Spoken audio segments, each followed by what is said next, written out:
Booties. Booties, guys. On Twitter at TCSWillisMSP Betterman. Spreaker and iHeartRadio. Here is Steve and Steve. Oh my God. They found me. I don't know how, but they found me. Ah, boy, here we go.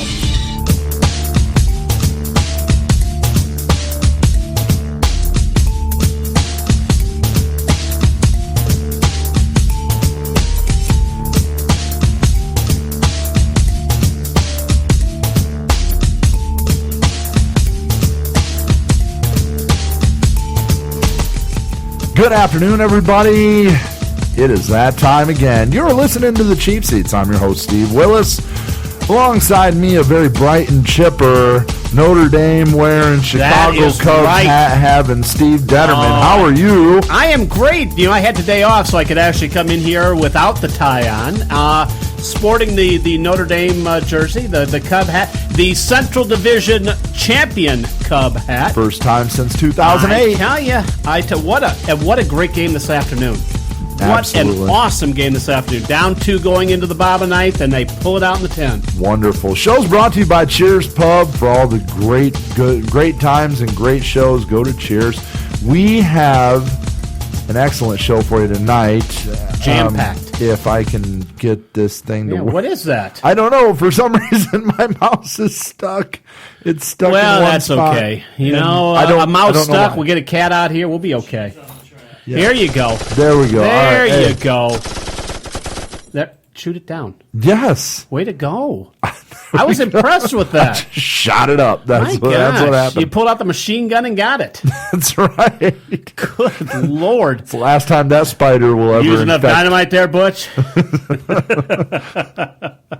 I sure hope so. Yes. It was a big mouse. What a week. What a week of sports. Man, the first week of NFL in the books. Yes. And the very interesting thing about that week, and we'll get into it a little bit later, is did you notice very few blowouts?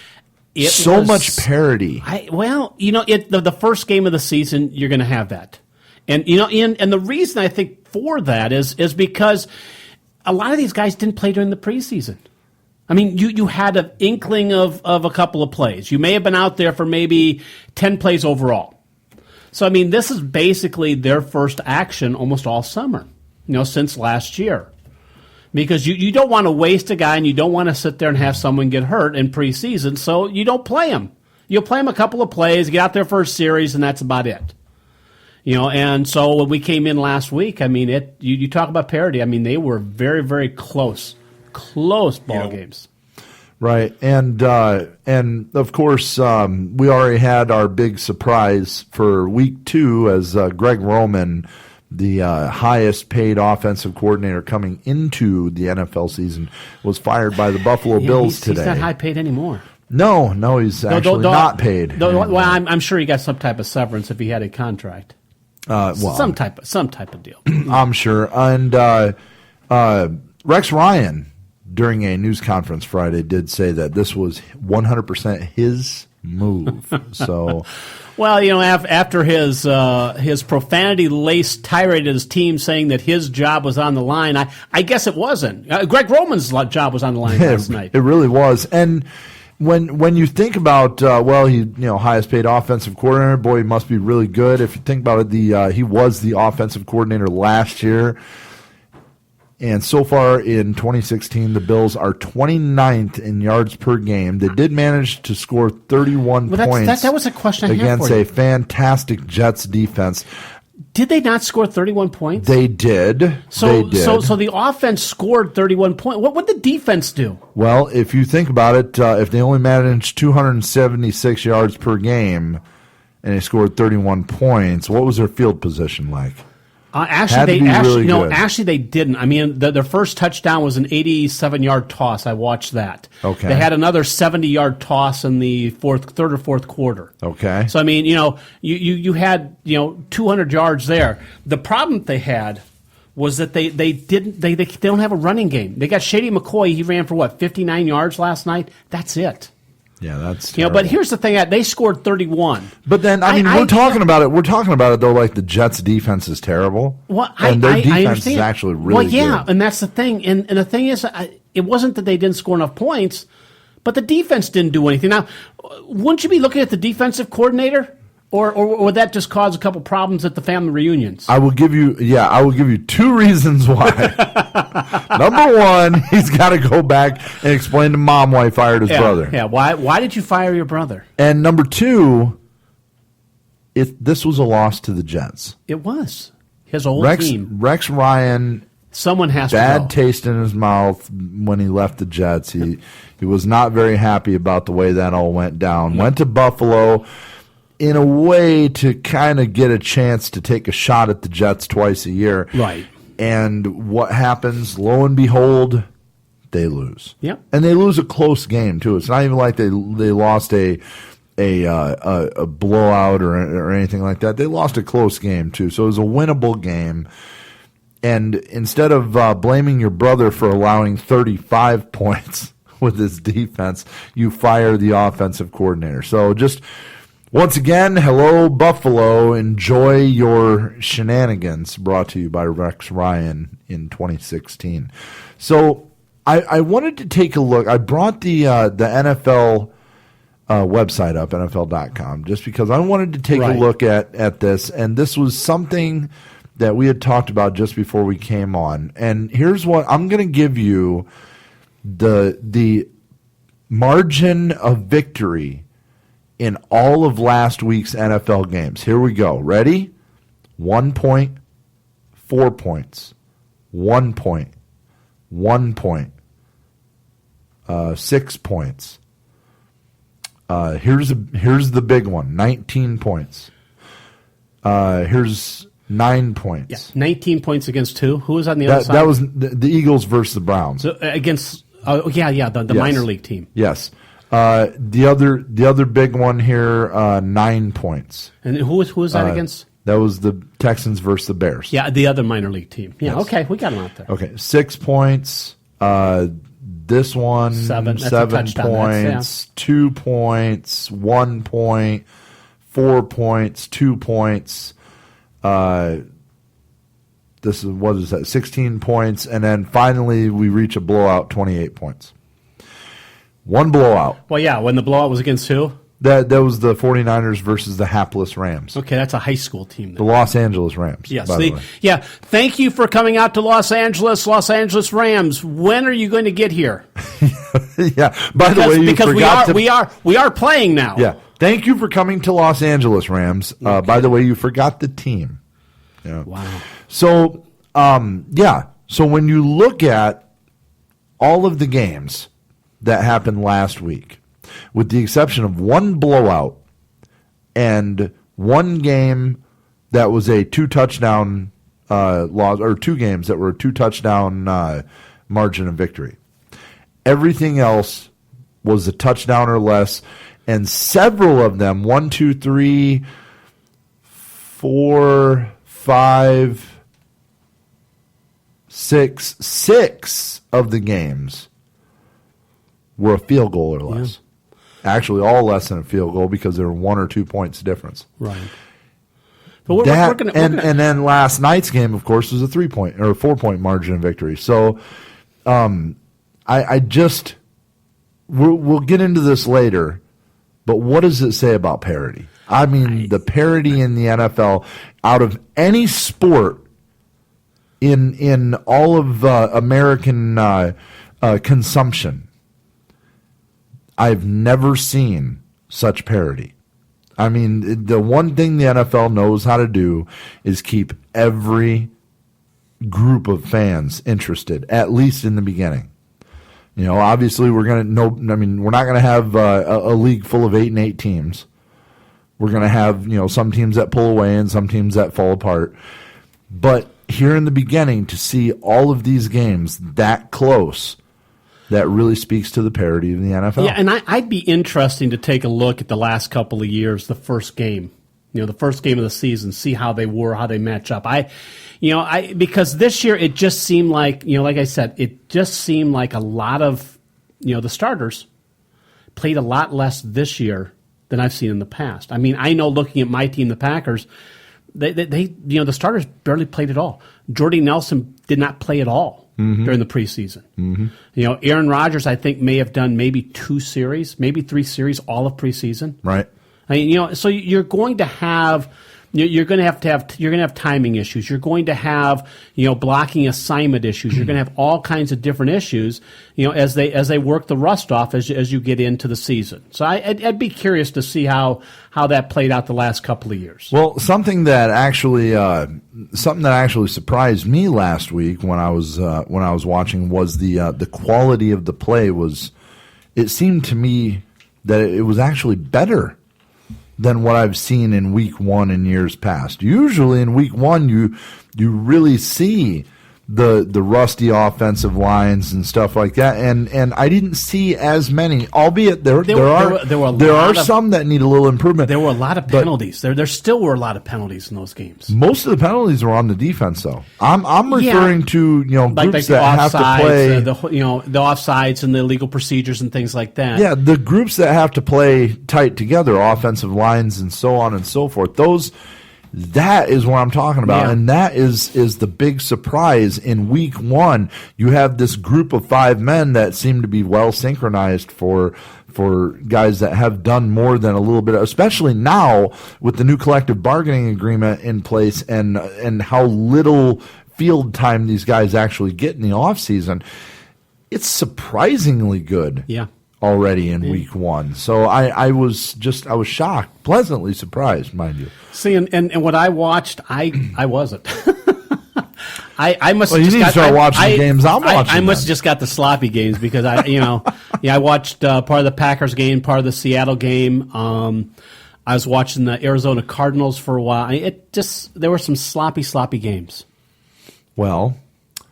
You need to start watching what I'm watching. I tell you. I asked you this week to watch something that I was watching, and you promptly tuned in and you broke up a no-hitter.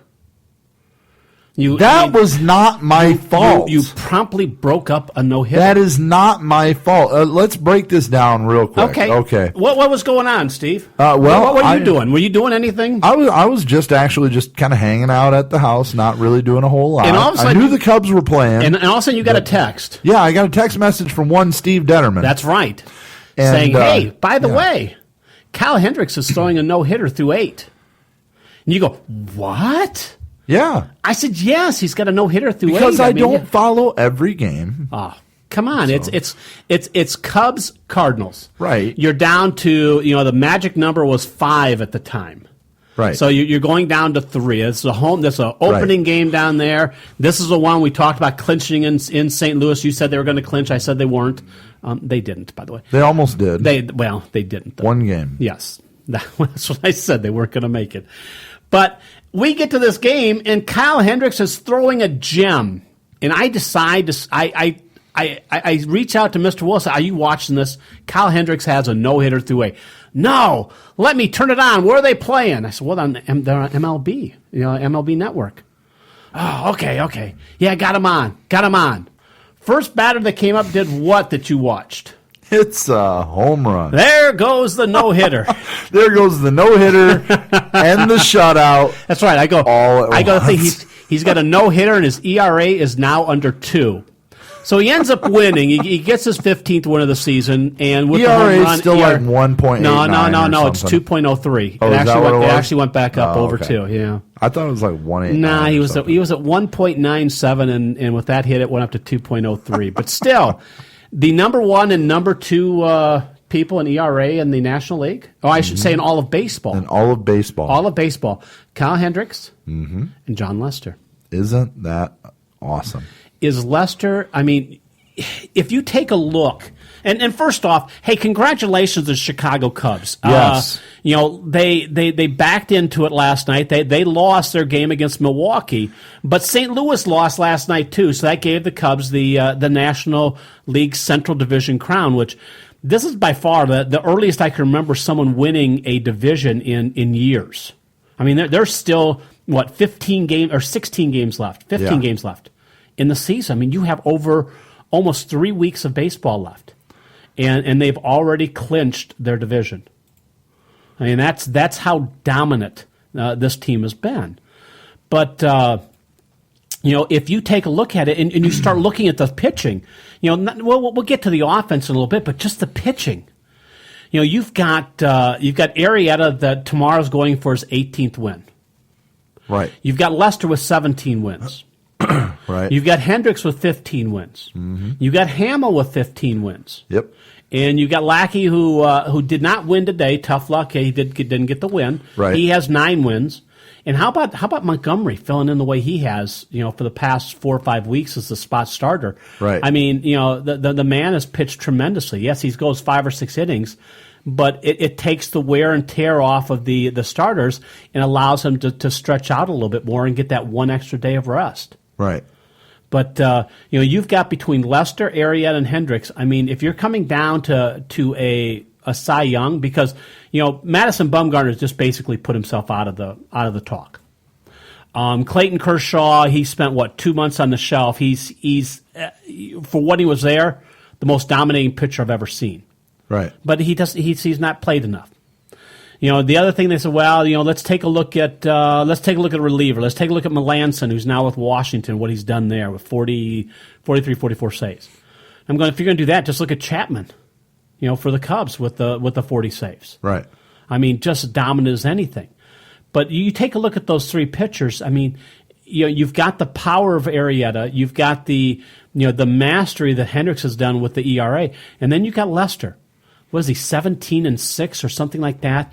ERA of under 2.4. I mean, it just, to me, it's between Hendricks and Lester for me in the National League. What's really funny about Lester is this year, and he's already pitched with a lot of intensity. Every year he pitches with a lot of intensity. In fact, there are a lot of Chicago Cubs that do not like or did not like Lester until he showed up and started pitching for them. Well, yeah, because those are the guys you want on your team. Well, so many of them got to see him as a Boston Red Sox mowing people down.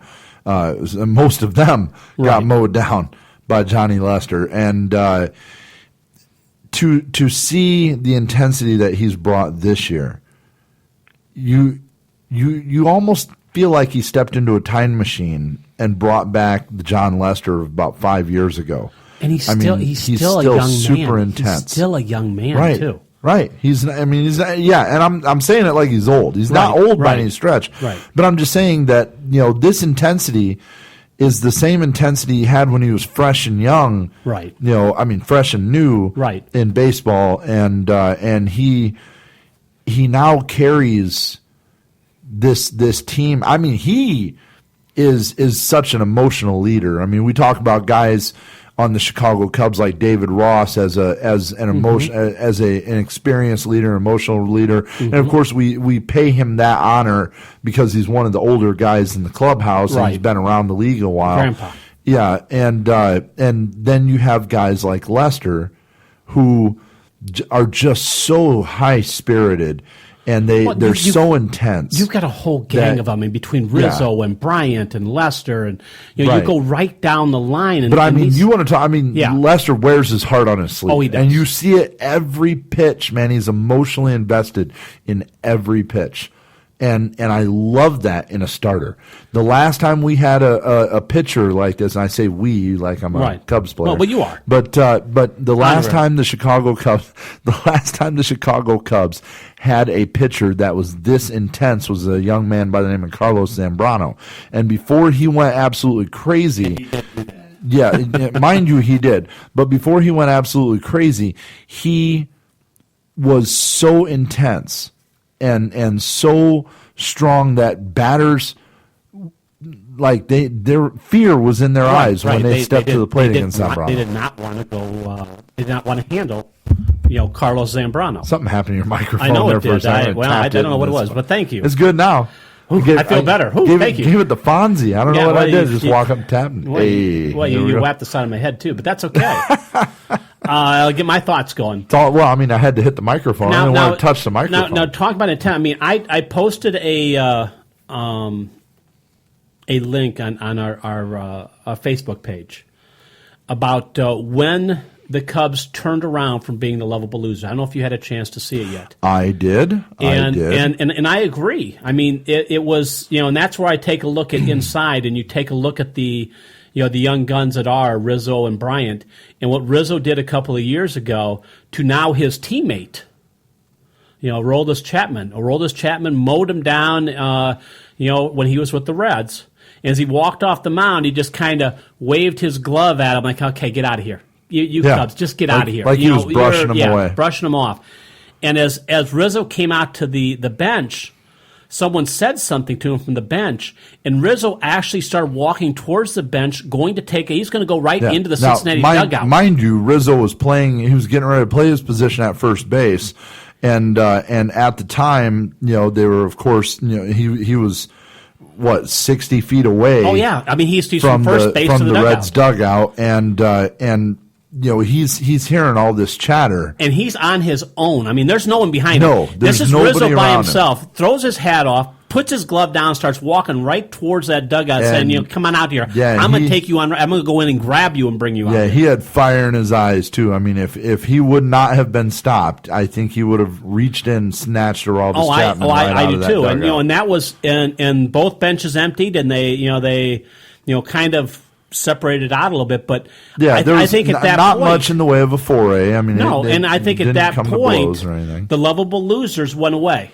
Yeah. The kids went away, and then the next year, that was last year, they ended up winning 98 games. Right. This young, year, scrappy team. we're at 95. We're at 94 games right now, or 95 after today. Yeah, 95, and I think we've got 15 games left. Yeah, so, I mean, a very real possibility of hitting over 100 games. I very think real. Right now, they're tracking, I believe they said at 104. Yeah, and I could see 105 games easily out of this club.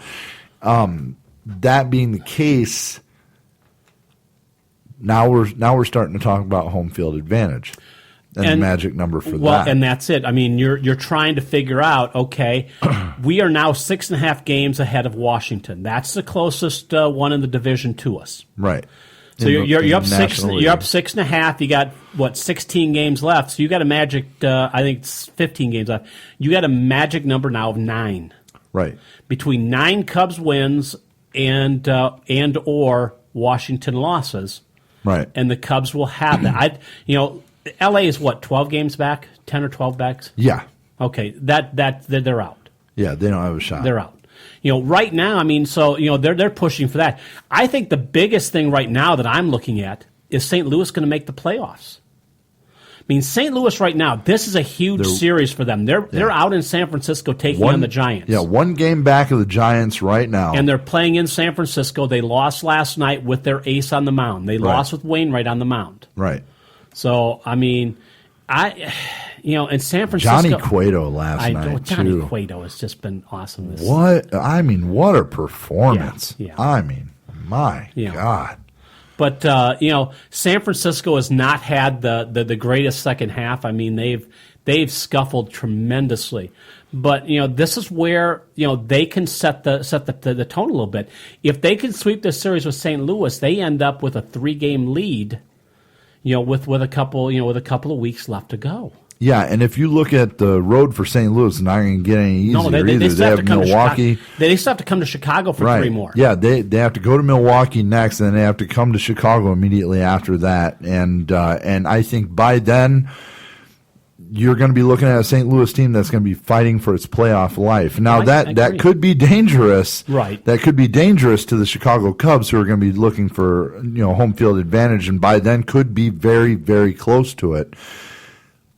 So the Cubs aren't completely out of the woods here with just winning the division. But the thing is I look at this and you're going to start seeing some people get some days off. Like today, the team that the Cubs trotted out there today. There was only like 1 or 2 people in there that I think were going to be close to a starting line, and that was Baez was out there, and Contreras was out there. That's it. Right. Everyone else, you had a Fukuyama at third base or something like that. Right. You had Tommy La Stella. You had Chris Coughlin. You had oh my God, who else was out there? Matt Caesar. Right. So you had guys that and that's not a horrible lineup. No. By any stretch. I think a lot of teams would take that lineup. Yeah. But at the same time, I mean, you're It's not as giving, you go. When you go to the top line, you go Fowler, Bryant, Rizzo, Zobrist, Russell, Haywood, Contreras, and bring up your pitcher. Yeah. Or Baez and then your pitcher. Yeah. That's a pretty damn good lineup. It's one of the scariest lineups in baseball in a long time. I mean, you've got 3 guys over 90 RBIs. Yeah. Not since the Yankees were able to trot out Curtis Granderson, Alex Rodriguez, Derek Jeter, Mark Teixeira. Yeah, Teixeira, all at the same time. Posada. Yeah, that was a murderer's row. Yeah. This is a murderer's row right here. It is, and it's nice to see it. Now, the thing, if you look to the future now, after this year, the Cubs are going to have to start looking at some younger pitchers. And they started trying to do that during the year, and I'm sure they're going to do that during the offseason because you're going to lose Arrieta after next year.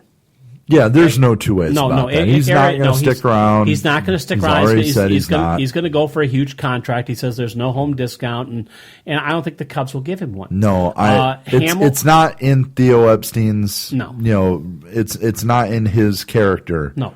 To do something. Hamill like that. is young to mid 30s. You've got I think he's mid 30s. Lackey is pushing 40. Yeah, Lackey's those getting up there. Those 3 guys are going to be gone. So you got Hendricks, and you got Lester.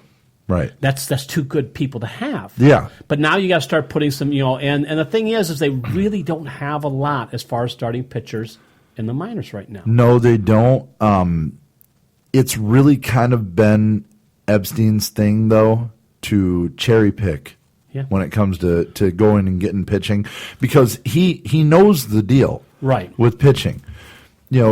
Pitchers have usually, with the exception of a few great pitchers, Hall of Fame worthy pitchers, but most Major League Baseball pitchers that can win you 15, 16, 17 games, they usually have about 3 or 4 peak years. Right. And then after that, they're either not quite there or they're falling off. Epstein has this ability to be able to find these guys just as they're hitting that peak, snatch them up, use them for a couple of years, and then send them before they fall off. The thing that he does so well is, if you take a look at the position players, when you're sitting guys like Baez, like Soler, like Caesar. These are guys that people want. La Stella. They want these guys. You had Albert Almora Jr. in there, hit a home run today. Right. You still have him. Right. You've got some people down there. You've got people, and you've also got people in the minors. Sure. That they want. And, the idea now is to go ahead and find some of these young pitchers out there. I know one of the names thrown up was Sonny Gray. Sonny Gray, who's a young pitcher. Right. There were a couple other names that came up. But these are the guys that he likes to get. He likes to get these guys 25, 26, where you still have some control of 3 or 4 years, that you can bring them in, and sign them to an extension. Let's go ahead and sign you for another 2 years past your 3 years deal. We'll give it to you now because it's going to be cheaper now than if we wait. Right. He's going to start dealing, and he did this a little bit last year. He's dealing with the strength of, okay, come here with the Cubs. Look what we've put together. Right. Look what the future looks like here. Do you want to play in the playoffs? Do you want a chance to win the World Series every year? Because that's what it's going to be like for the next 4 or 5 years. Do you want that opportunity? Why don't you come here and be a part of the program? Be a part of that puzzle that we're putting together. Right. And he deals with strength right now. Whereas before, the Cubs always dealt with weakness because they were always trying to not rebuild, but to kind of restock. And when you restock, you pay some exorbitant contracts that you don't want to keep. Sure. And where you got to get these guys for 6 or 7 years, knowing you only get 2 years out of them, the other 4 are wasted, and you got wasted payroll that you got to try and get rid of, and you can't. So it'll be interesting to see what they do. I think their bullpen, I love their bullpen. And if for some reason, and this is one thing I'd really, if they try and sign anyone on here, I'm not worried about Arrieta. I'm not, let him go. That's fine. Sure. I was okay with that this last year. You knew that. Right. You need to lock up Chapman for 3 years. Get him at least 3 years. Right. I know he's going to want a larger contract, and he deserves it. Mm-hmm. But when he can go out there and he can nail you down, the ninth and maybe one other out or two other outs in the eighth, you haven't had that in how many years? When if you had a reliever that you could sit there? I mean, you go back to Bruce Sutter. I mean, Lee Smith was dominant for a while, but not that dominant. Yeah, how far back do you got to go? Well, in Bruce Sutter, you're going, what, early 80s? Yeah. 84, 80, yeah, 45? You're going back 30, 35 Yeah, I mean, years. you're going back a long way. Right. So, I mean, this is something that they really have to take a look at. And I'm hoping during this offseason, lock Chapman in. Sure. And now start taking a look at some of these other young pitchers. The one kid I really like that I saw bring up, and I don't know if he's someone they can stretch out, is a Sistrizani. Mm-hmm. He has looked sharp whenever he's been in there. And I think he was a starter in the minors, and he's been up here doing some short work. But he throws the ball mid-90s, and he is tough. He's done very well with the Cubs so far. I think this next couple of weeks, we're going to see a lot of interesting lineups as Joe Madden kind of tweaks everything and gets everybody rested and ready for the playoffs. Who's your starting three pitchers? My starting three pitchers, I lead off with Kyle Hendricks. I follow up with Johnny Lester, and I have Arrieta as your first one on the road. I love that. Because Arrieta is a road pitcher. He does better on the road. Better ERA on the road than at home. Yeah, I mean, by a large margin. And the biggest challenge over these next 2 weeks, and you said we're going to see a lot of interesting lineups, is yes, you need to give these guys a break. You need to give them some rest. But you can't do it to the extent where they get rusty. You can't do it where you take the edge off. That's the fine line that Joe Mann's going to be walking over the next 2.5, 3 weeks. However, if you remember the Tampa Bay Rays and their World Series run, they won the division almost 2 weeks ahead of time. Mm-hmm. So I mean, he's had experience doing this. Yes. So, but you're right. There's a fine line between rest and rust. So, and it's more than just one letter. Anyhow, when we get when we return, really? I know. You. Okay. No. Yeah. Okay. When we return, NFL Week 1, a lot of parity, one comeback for the ages, and a whole lot to talk about as we go into Week 2. That on the other side of this, you're listening to the Cheap Seats on XCRS Radio. Option 5, located in Mishawaka, Indiana, specializes in hand-built boutique guitar effects pedals. Option 5 has been producing the highest quality pedals right here in northern Indiana since 2002, and they continue to create original, non-copy designs today. Option 5 is not simply tweaking popular pedals and then slapping their name on them. They're producing groundbreaking effects designed for guitarists of all styles. And Option 5 doesn't just build cool pedals. They provide top-notch repair service as well. Option 5 repairs pedals and PA equipment, can modify and retube amplifiers, and service or repair Hammond organs and Leslie speakers. If you're looking for the highest quality effects pedals and the best in repair and customer service, check out Option 5 in Mishawaka at 1126 East Jefferson. Give them a call at 574-255-6539 or online at option5effects.com. That's option, the number 5effects.com. Option 5. Let tone abound.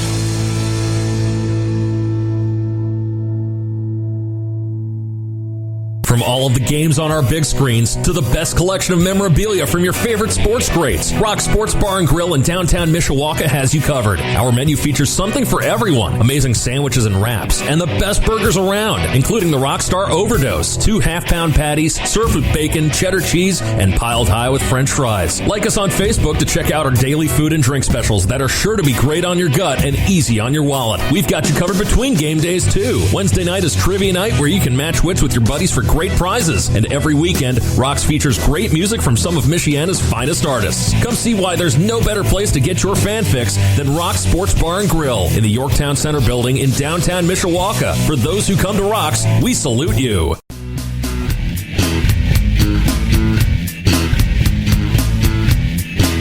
Tune in Wednesday night at 6 p.m. for Through the Deep Tracks with Bill McDonald.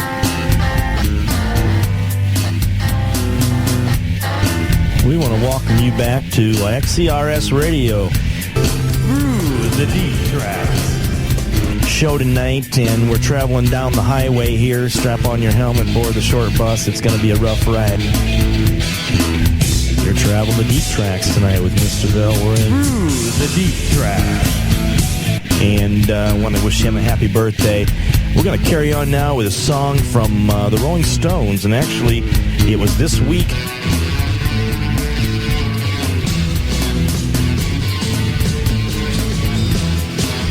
And a happy birthday this week. He just turned 62 this week. And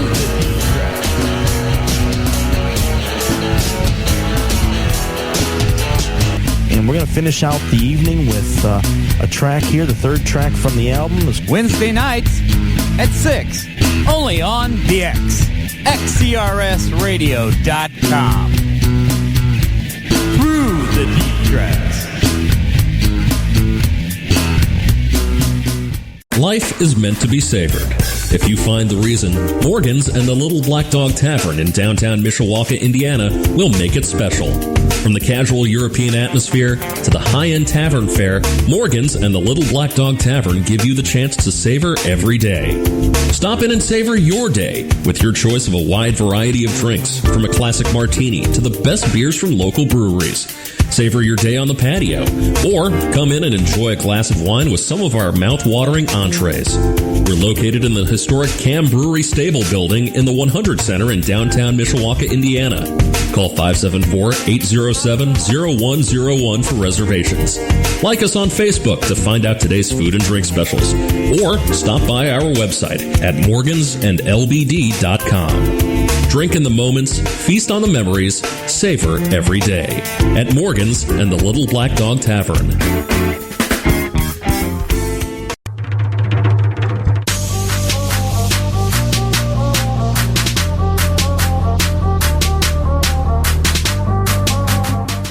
Cheap Seats on XCRS Radio. Got a lot of stuff going on in the area.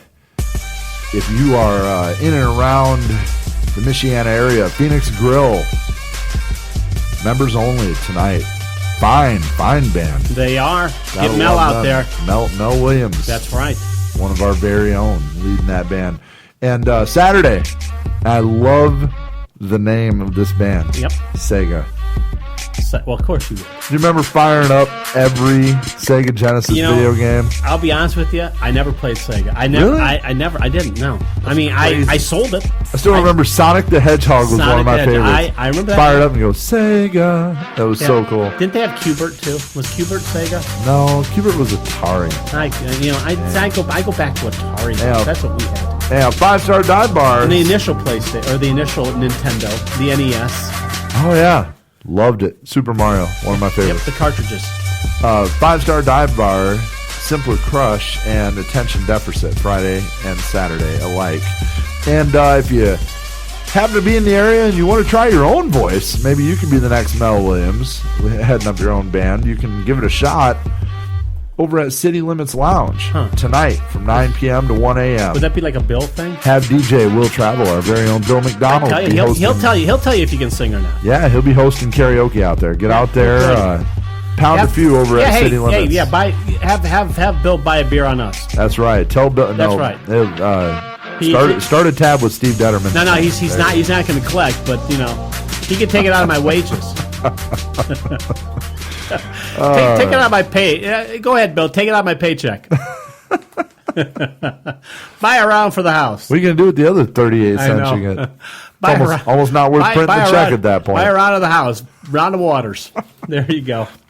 Round of tap water. We already know you're bankrolling in this place. I've already figured it all out. Bring the hose in. Let everybody have a sip off of it.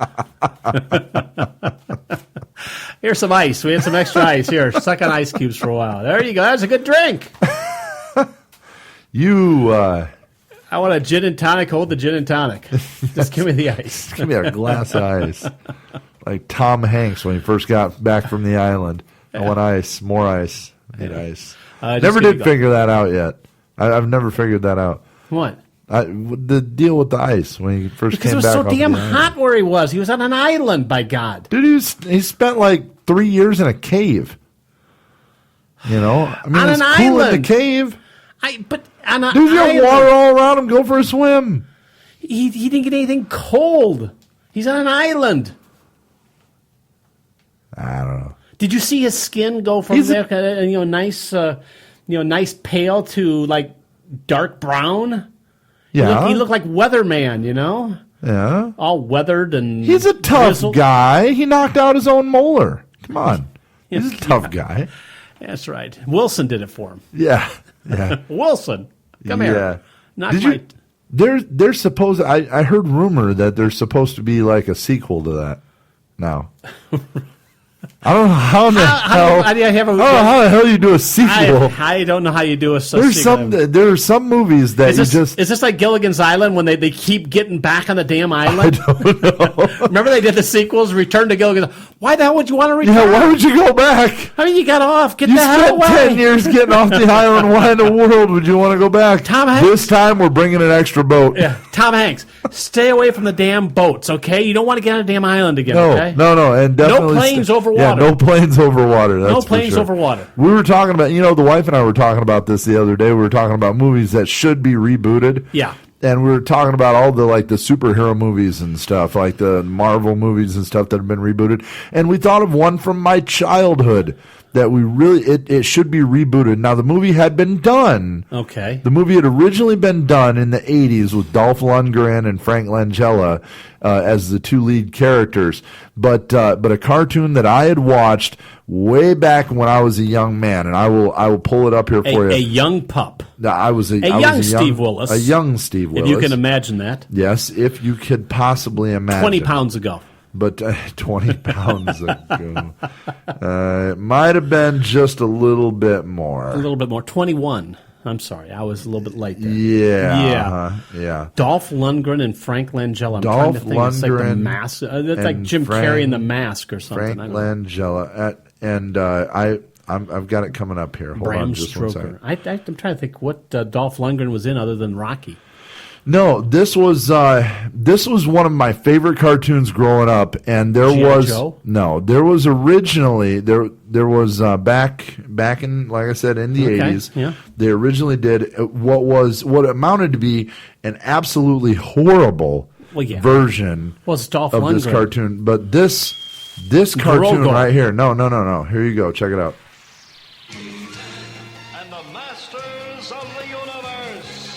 They need to remake this. Yes. He-Man? Could you imagine with CGI effects now? Who would I put as He-Man? Who would you put as He-Man? I'll tell you right now. You'd have to give him blonde hair. Yeah, that's true.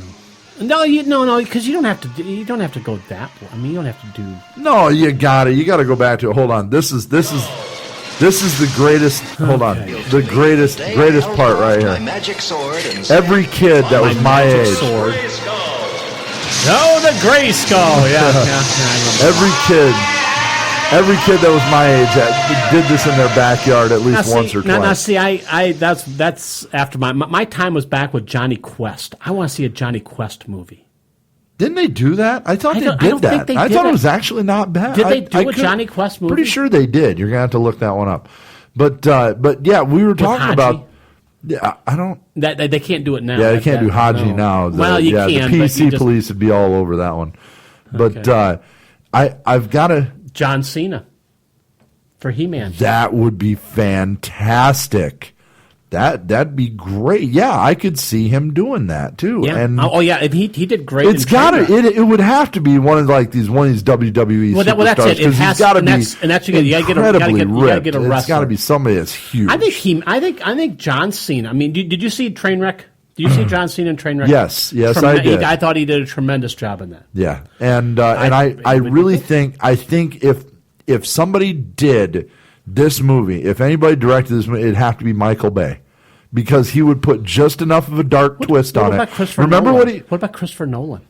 Christopher Nolan would be okay, but I think Michael Bay would do it better, just because I saw what he did with Transformers. I saw what he did with the new Ninja Turtles. He would have just enough of that dark twist. And let's be honest. Every movie, the hero ends up getting that telephoto lens, that low swing around 360 with the telephoto lens. Come on, that would just look cool. Imagine He-Man standing there with his sword at his side, the telephoto lens swinging around as he's staring up at Skeletor standing on top of Grayskull. Looking at him. I want to see Christopher Nolan. You got to bring back the classic characters too. Christopher Nolan. The Dark Knight and everything else. It was he did a good job. Don't get me wrong, he did a good job. Well, thank you. But I'm sure he's happy about that. But I think But what I'm saying is, I get where you're coming from. But I think just a movie like this would require like all the big explosions and the action and the big fight scenes and stuff. And dude, if you saw the new Ninja Turtles movie, Michael Bay knows how to film and get that angle on the fight scenes and just make them look superior. Transformers, same way. The fight scenes, the ability to use the slow motion. I've never watched the Transformers movie. Oh my goodness. None of them. Oh, my friend, you need to go on a Transformers binge. Everybody tells me here you need to watch these. You need to watch these. I'm going. Okay. Well, that's required viewing for you this week. We will have a quiz next week. Transformers. You need to find all the Transformers movies that Michael Bay did and just sit down and watch them back to back. And trust me, you're not gonna be disappointed. Well, I have my Netflix guru here. My daughter came to watch. She's the one that got me to watch Stranger Things. Okay, there you go. Have you seen Stranger Things? No, I have not. Oh, jeez. You need to watch that. Really? Yeah, there's like about 9, I think 8 or 9 episodes, that's it. Really? And we got through 2, there were 8, because we got through 2, and the last night we watched 6 in a row because I couldn't stop watching. I was off the next day. Mm-hmm. But we watched them, I think, till 2 or 3 in the morning because I couldn't stop watching them. Really? Excellent. And I was like that with Breaking Bad. See, I've not watched Breaking Bad, though. I've been told it you is got to excellent. watch that, too. Excellent. I told you I watched that. I got to go watch Vikings. Vikings was good, too. Good. I got to watch that. It was very good, and too. I think the other one was Straight Outta Hell or something like that. I don't know. Or Hell or High Water. It was something. I just watched Straight Outta Compton. Very good movie, I saw that, by too. the way. Tremendous. Very I saw that. good Yeah, movie. very good movie. Yeah. My wife did not know that Eazy died from AIDS. Really? She did not know that. Easy? Yeah. Yeah. Yeah. There was a great debate on if his wife ended up catching it or not. I could never find. The thing I couldn't find any kind of confirmation. Did you like that Ice-T's son played him? Yes. The Ice-T's son played his dad. Yeah. I thought that was you talk about great casting. You mean Ice Cube? Or Ice Cube's. Yeah. Ice Cube. I'm sorry, not Ice Cube. Ice Cube's son played. Ice-T ended up going to rock and roll That's around right. and started his own metal band. That's right, yeah. But yeah, Ice Cube's son. And it's really funny too because he looked a lot like him. Yeah. What's even crazier is the kid that played Dr. Dre looked just like him when he was younger too. Yeah. So I mean, they ended up finding the right faces. They did, yeah. So it was perfect. Ice Cube, Ice-T, they're all ice guys. No, you're talking Vanilla Ice. Then there's Vanilla Ice. You know what? Yeah. All your birthdays are showing right now. They sure are. All of your birthdays are showing. All 3 of them. All 5 of them. I celebrate them in 11-year increments. Nice. Is this a sports show? Or do you want to go back? We keep talking about movies that we can reboot because, we rebooted the NFL season this week. We absolutely did. And that was a hell of a segue. Really both of us, your Chiefs and my Packers, who came into those games, widely favored, were both of them very lucky to come out of it with a W. The Kansas City Chiefs was a comeback for the ages. Well, first of all, it literally was because the Kansas City Chiefs has never come back from more than a 21-point deficit ever. And they were down 21 points at one point in that game, 24-3. How far did they come back in that one playoff game a couple years ago? I thought it was more than 21. No. Okay. No, it was like 17. Okay. Or something like that. Yeah, it was a 21-point deficit at one point. They were down 24-3, eventually down 27-10, and then they just came back. They came roaring back and won 33-27. Yep. Alex Smith, who everybody was dogging in the first half, comes back to throw for 300 yards, 2 touchdowns, and runs in the game-winning touchdown. Right.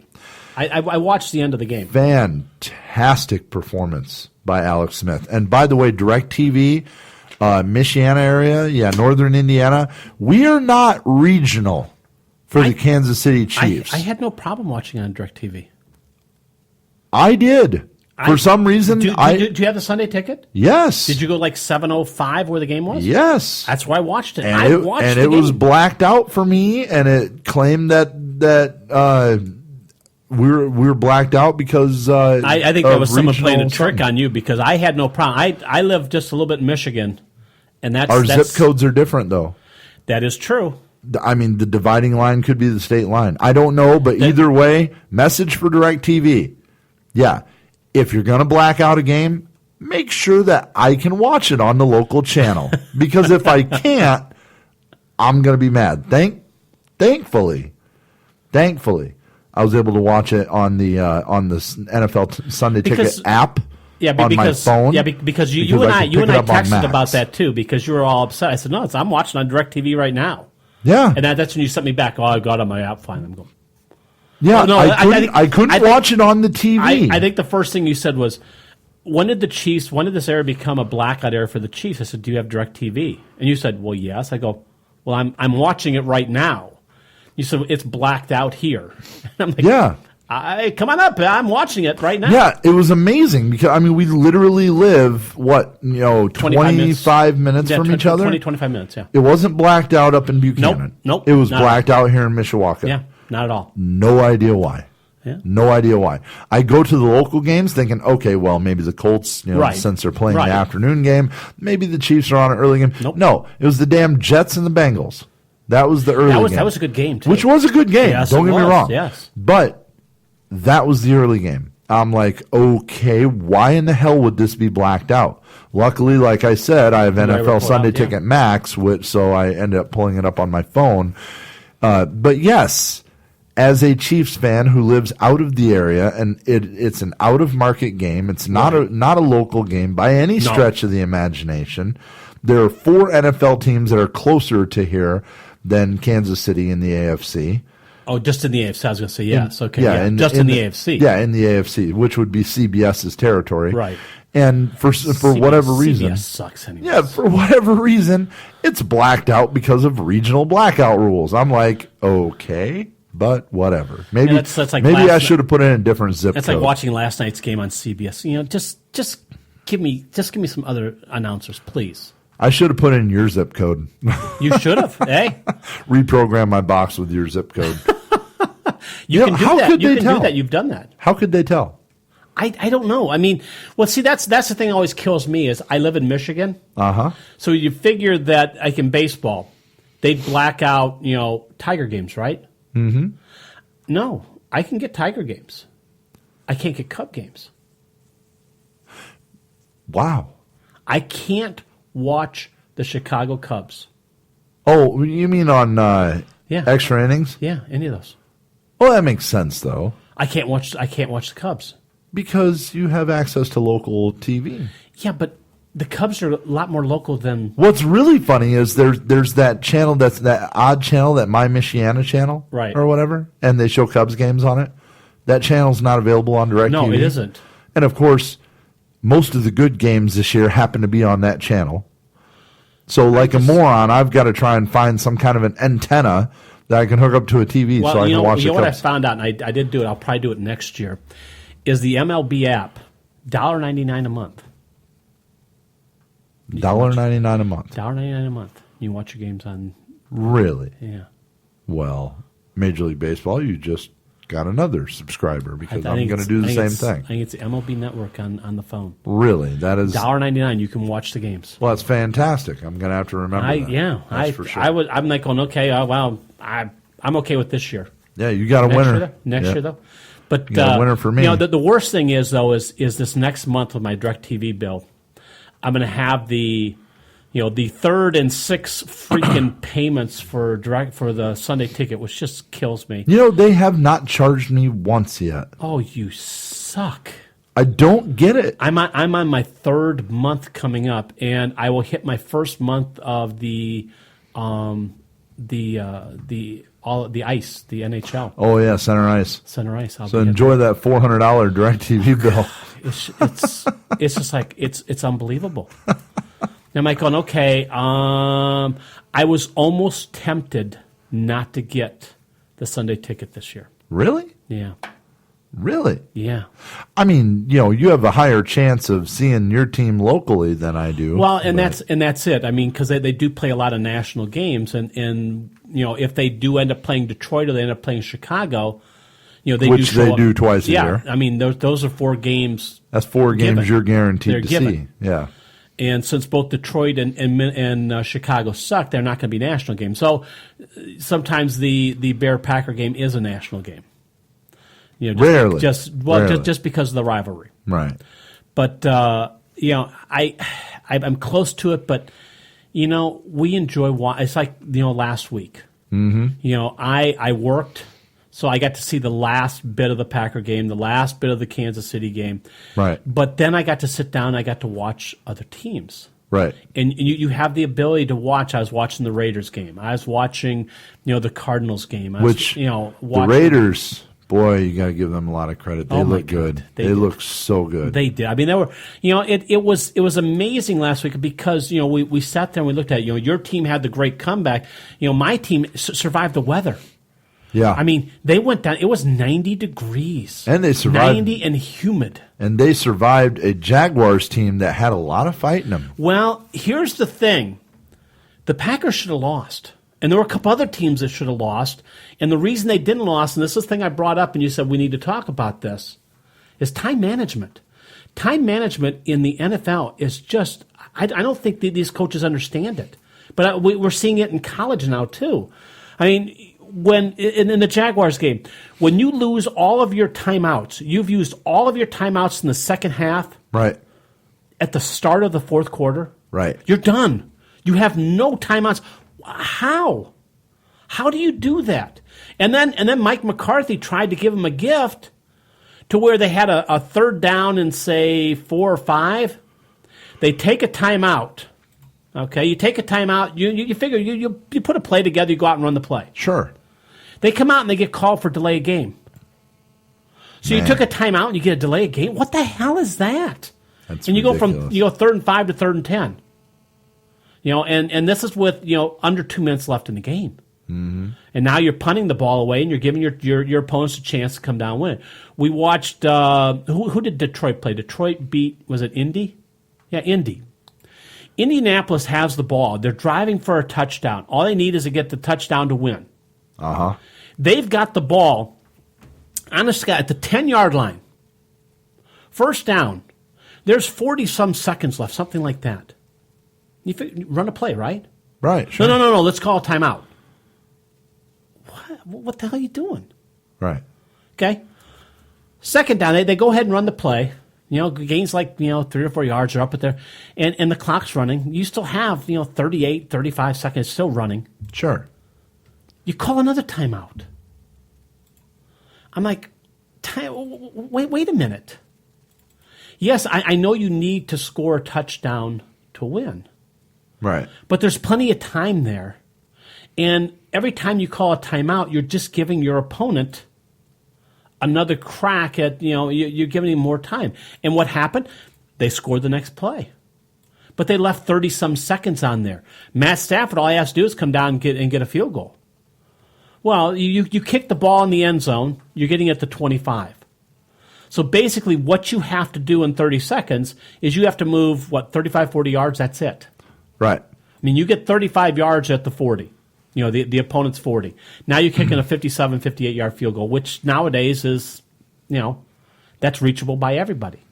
Most guys. Yeah. Well, and their kicker, Matt Prater. Matt Prater holds the record for the longest field goal kicked in the NFL, 64 yards. Right. So here you've got this guy on your bench. So if you get down to their 40, our guy can kick that field goal. Yeah, you got a shot. Yeah, and the thing is that, again, coming down. And this is another thing that just amazed me, is that the Lions players, Stafford throws a beautiful pass. Mm-hmm. Guy catches it. And the Lions, they had their timeouts. Right. Okay. The guy catches it.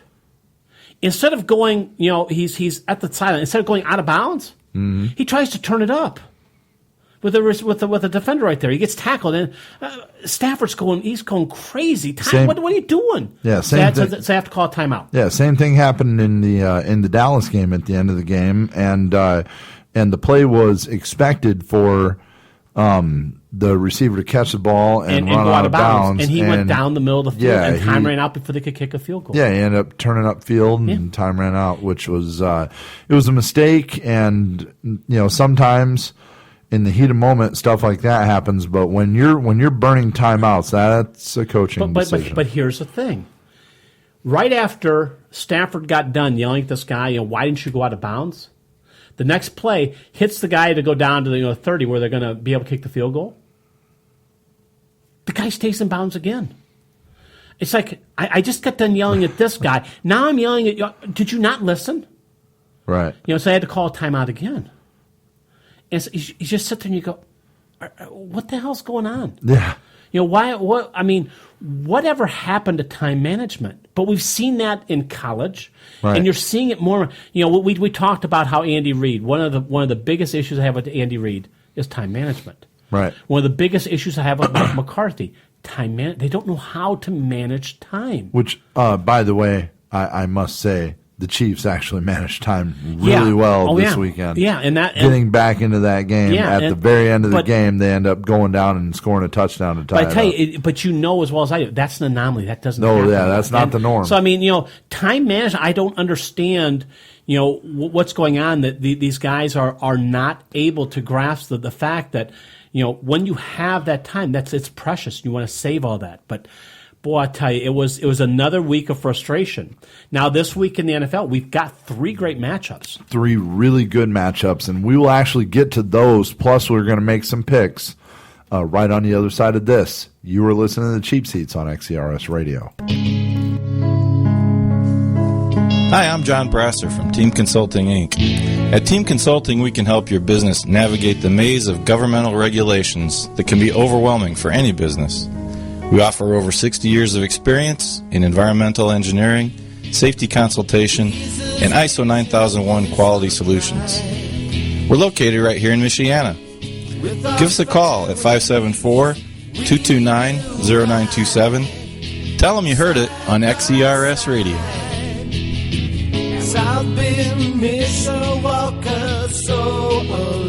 Hey ladies, tired of the same old story? Getting promised all this big meat, only to find out it's just the same old average helping? You need someone that can satisfy all your cravings. You know what she needs? She needs some Scoobies. Scoobies? Oh, yeah. Scoobies at 223 North Main Street in downtown Mishawaka can satisfy all your cravings with freshly made subs, pasta, sandwiches, and even homemade cheesecake. Cheesecake, too? I think I'm in love. And you'll be in love with the great menu that Scoobies has to offer with specialties like their very own chicken, bacon, and ranch sub. And right now, for the summertime, Michiana's best tasting Chicago dog featuring a quarter-pound all-beef hot dog. That's more than a mouthful. And if you need something to wash down all that meat, mention you heard this advertisement on XCRS Radio and get a free drink with any purchase. Ladies, you won't be disappointed with this 7-inch. That's Scoobies, downtown Mishawaka, home of the biggest 7-inch around. Someone may have reached utopia. They figured out the best of both worlds, a 5-star dive bar. In fact, that is what it is and is its name. 5-star dive bar at 561 East Jackson Boulevard, Elkhart, Indiana, near Johnson Street.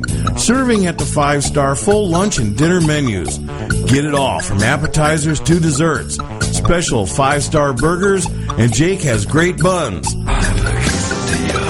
The dive bar is also a 5-star place to go for nighttime entertainment and fun. Full bar service and the 5-star frozen Jaeger bomb. With live music 4 nights a week. Wednesdays and Thursdays, a karaoke DJ. That is the 5-star dive bar, 561 East Jackson Boulevard, Elkhart, Indiana, 574-294-7500. 5-star dive bar on Facebook.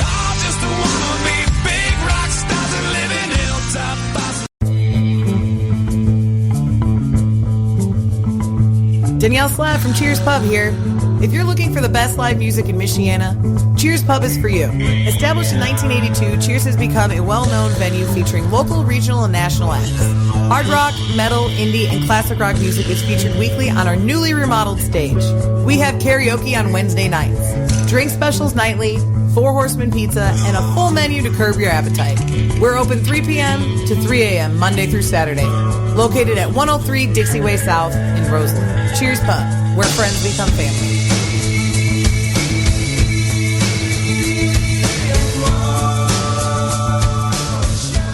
Since 1980, Mr. G's has been serving up good food, good drinks, and good times. Woo!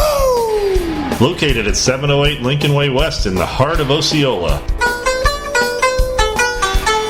Yeehaw! They are open 364 days a year with live music on the weekends and food and drink specials every day.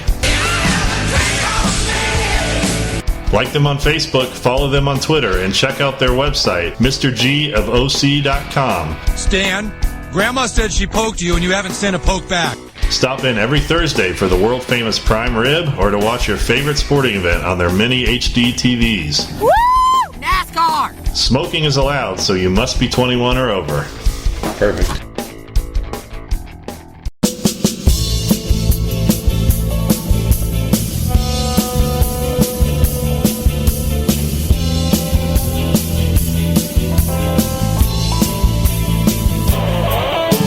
Hey, this is Kelly Sue Dennis, the voice of the Michiana scene on XCRS Radio. Join me on Monday nights at 6 o'clock in Pleasant Valley. We welcome in local musicians, listen to their stories, and play their tunes. If you want to know what's happening for the week, tune in to XCRSradio.com. And remember, it's a world live radio, baby. Do what you love and love what you do. Monday nights with Kelly Sue.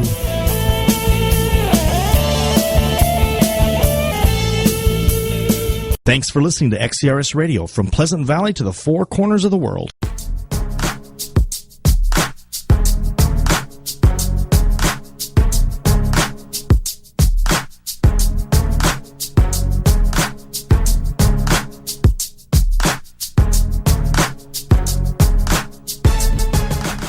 And we're back to Cheap Seats on XCRS Radio, hour 2, rocking and rolling here. If you missed any of the first hour or you want to catch any of the shows in general, just check it out on iHeartRadio. Just go to iHeartRadio, put in search the Cheap Seats. You'll find us there. And Spreaker as well, so go check it out on Spreaker too. We'll have it on Facebook. One of the more popular shows there. You can access the link on Facebook, of course.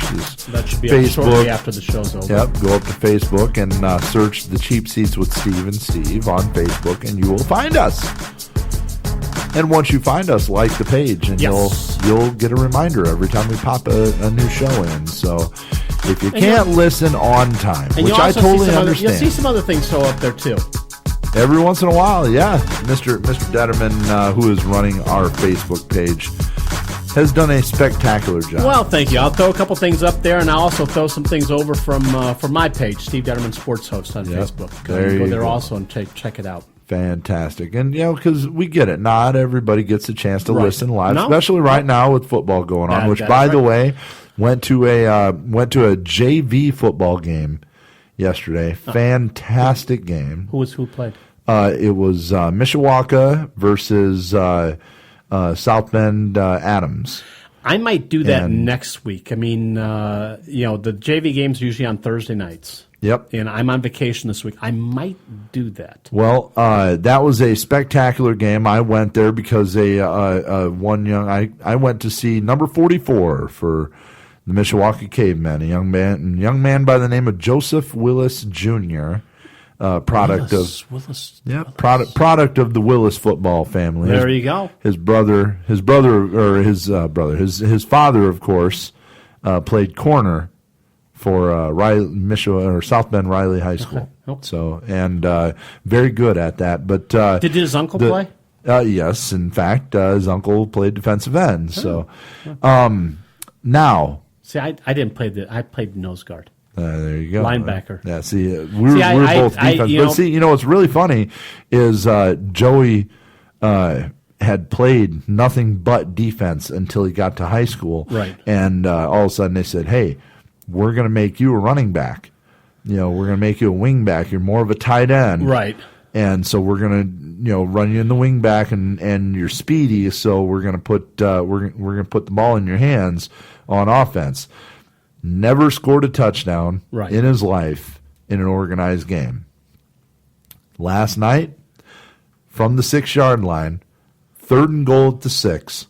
They've been running this play all day. Right. It's been getting them about 4 or 5 yards a carry. Joey lines up in the wing back. It's like a wishbone formation. Right. He lines up in a wing back and he starts rear motion around behind the quarterback. Gets the pitch off the snap and walks it in the end zone for his first touchdown. Now, see, I scored. Congratulations, Joey! I scored 1 touchdown in high school. I mean, I literally grew in high school. I started as a running back and a cornerback.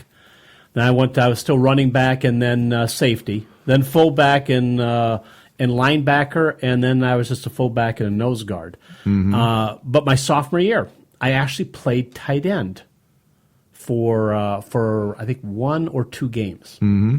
I went to a double tight end, and they brought me, and I played tight end.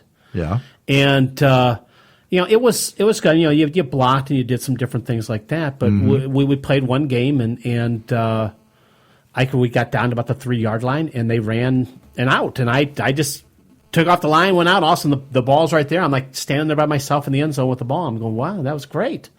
And we did the 2-point conversion. I said, well, hell, that one worked good. Let's run it again. So I got the touchdown and the 2-point conversion. Only points I scored in high school, but by God, I mean, I had a blast. Really enjoyed playing. Had a hell of a coach. Larry Rocco, he actually listens to our show.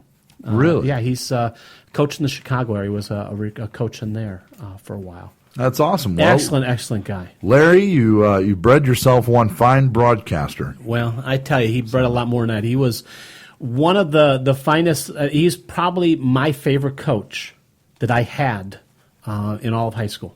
Really? Yeah. Oh, yeah. I love the guy. Now you're buttering him up because he listens to the show. No. I would butter him up if he didn't listen to the show. I mean, the man. I mean, this is a guy that had no problem putting on the pads and coming out and playing with us.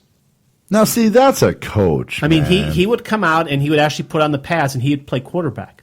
That is fantastic. And he would lead against the number one. I mean, he was unbelievable. I mean, he was the one that I love football as it was. I always thought it was too small, but with him as a coach, you went and played. Right.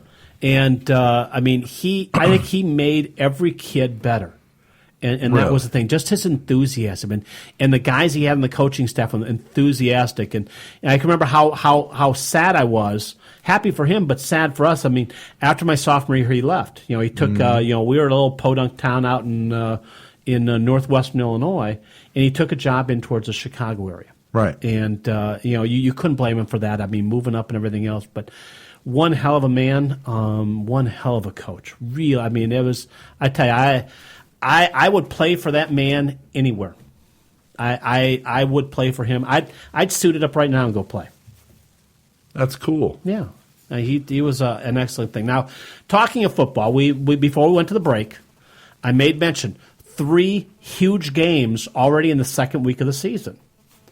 We've got Kansas City on the road against Houston. Big game. Huge game. Cincinnati on the road playing Pittsburgh. Okay. And then you've got Green Bay on the road playing Minnesota. Okay. And you talk about 3 huge games as you head into week number 2. Those are going to be some really tough games. Now, Minnesota, of course, without Teddy Bridgewater. Mm-hmm. And I didn't pick them to win last week. I did. I didn't think that they'd be able to take that game. But it was something that their defense. I mean, yes, they were playing Tennessee. They were at Tennessee, and Tennessee's not the greatest team. They go in spurts and everything else. But I figure without Bridgewater, no offense, and they had no offense. Mm-hmm. Adrian Peterson, they loaded the box, they stopped him, but the defense. That defense, I think, accounted for 2 scores and set them up for 2 other easy ones. And they end up winning 25-16. So, I mean, that's going to be one hell of a game. That's your Sunday night game this week. But now you got Kansas City going to Houston. You thought Kansas City had it tough with San Diego last week. Did you watch the Houston game last week? Yes. Did they look good against the Bears? Man, I mean, that defense. Looked ridiculous. Jadeveon Clowney now playing out at defensive end. Right. You got Clowney. You've got J.J. Watt. You got a lot of power up front. A lot of speed, a lot of power. You got people that are going to cause some issues.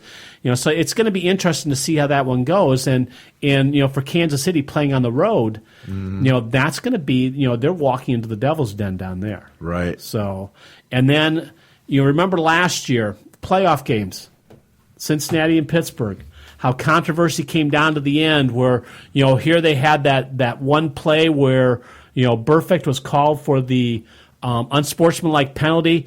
The coach for the Steelers came onto the field and started doing something and got pushed by one of the other Bengals players, and they got called for another unsportsmanlike conduct, and that put the ball into field goal range, which Pittsburgh then kicked the field goal to win.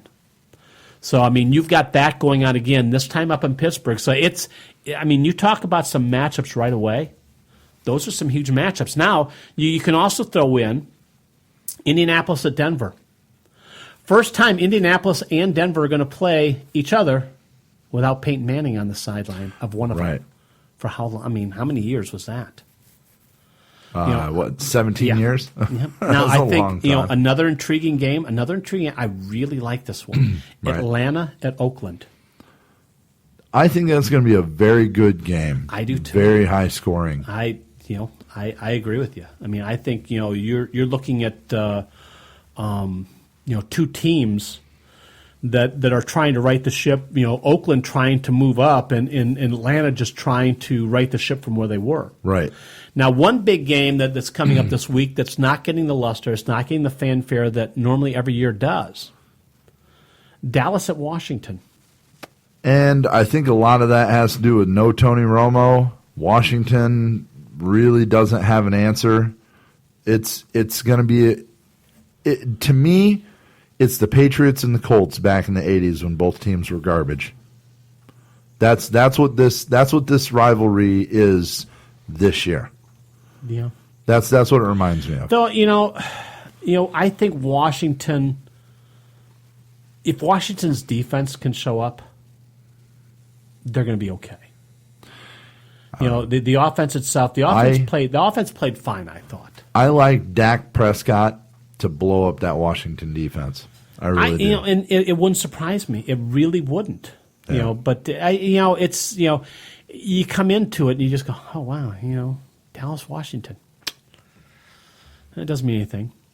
Now, also we had another storyline last week, and that came with the Cleveland Browns, right? Who once again, in the off season, they made they made a signing.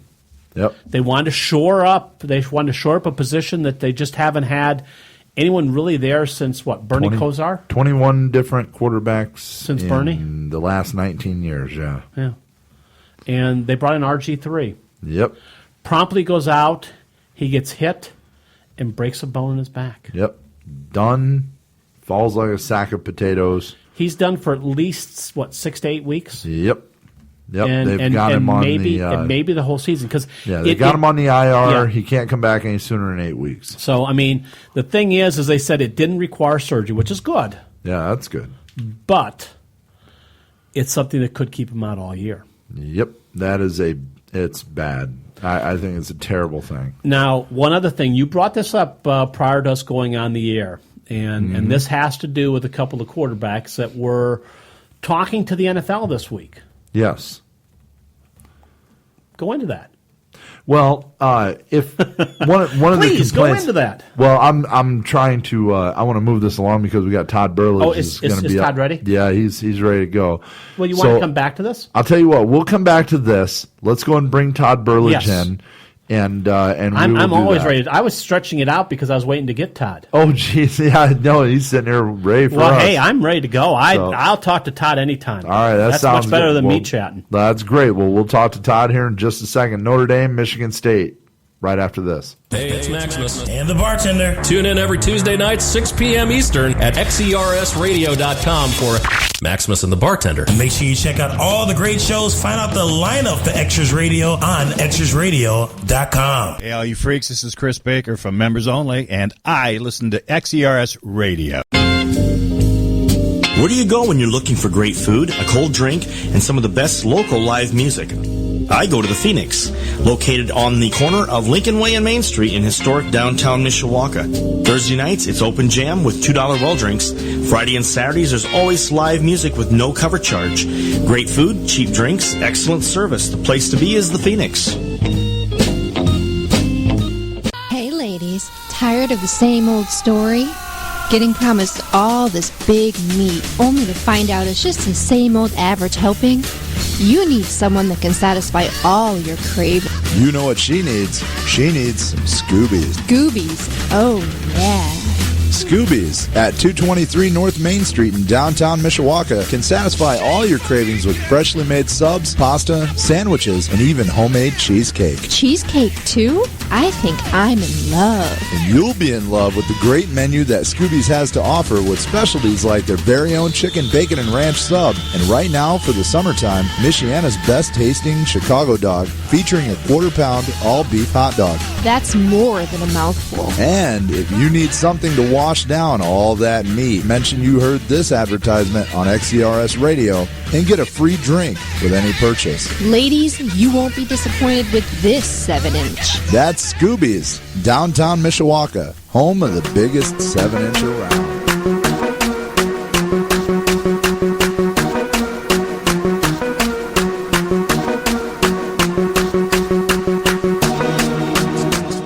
And we are back, the cheap seats on XERS Radio, and look who we found. He's out there. He is out there getting ready for Notre Dame, Michigan State. The rivalry renewed.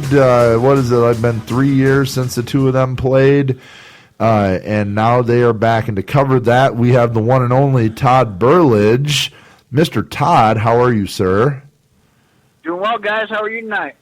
Fantastic. We're doing good. I feel good, especially after the strong performance last week. I feel a little better about Notre Dame's defense after the Nevada game. Your thoughts on the defense? Did they look like they stepped up, or was it just because it was Nevada, or what you got? I think a little bit of both. I think Brian Kelly, even when he talked about this week about his defense, he was expecting dramatic improvement between week 1 and week 2, which obviously you can go nowhere but up after the performance against Texas. But I think there's a lot to build on after the Nevada game. But at the same time, we have to all worry about the quality of opponent. I think Texas is a really good football team this year. I really do. And they're sort of proving that even after the Notre Dame win. Mm-hmm. So we'll have to wait and see. And that's what makes this weekend, to me, this game against Michigan State is such a great unknown because there's really not much. We don't have much to build off of when we talk about Michigan State because they played Furman 2 weeks ago, which isn't even a Division I opponent. And so we don't really know what Michigan State brings. And at the same time, Notre Dame has 2 games here, one against a great opponent, in my opinion, and then one against a lesser opponent, but still a quality opponent in Nevada. And so we'll have to wait and see. But, yeah, indeed, I think improvement from week 1 defensively to week 2 certainly bodes well for the Irish moving forward. Let's hope so anyways, if you're an Irish fan.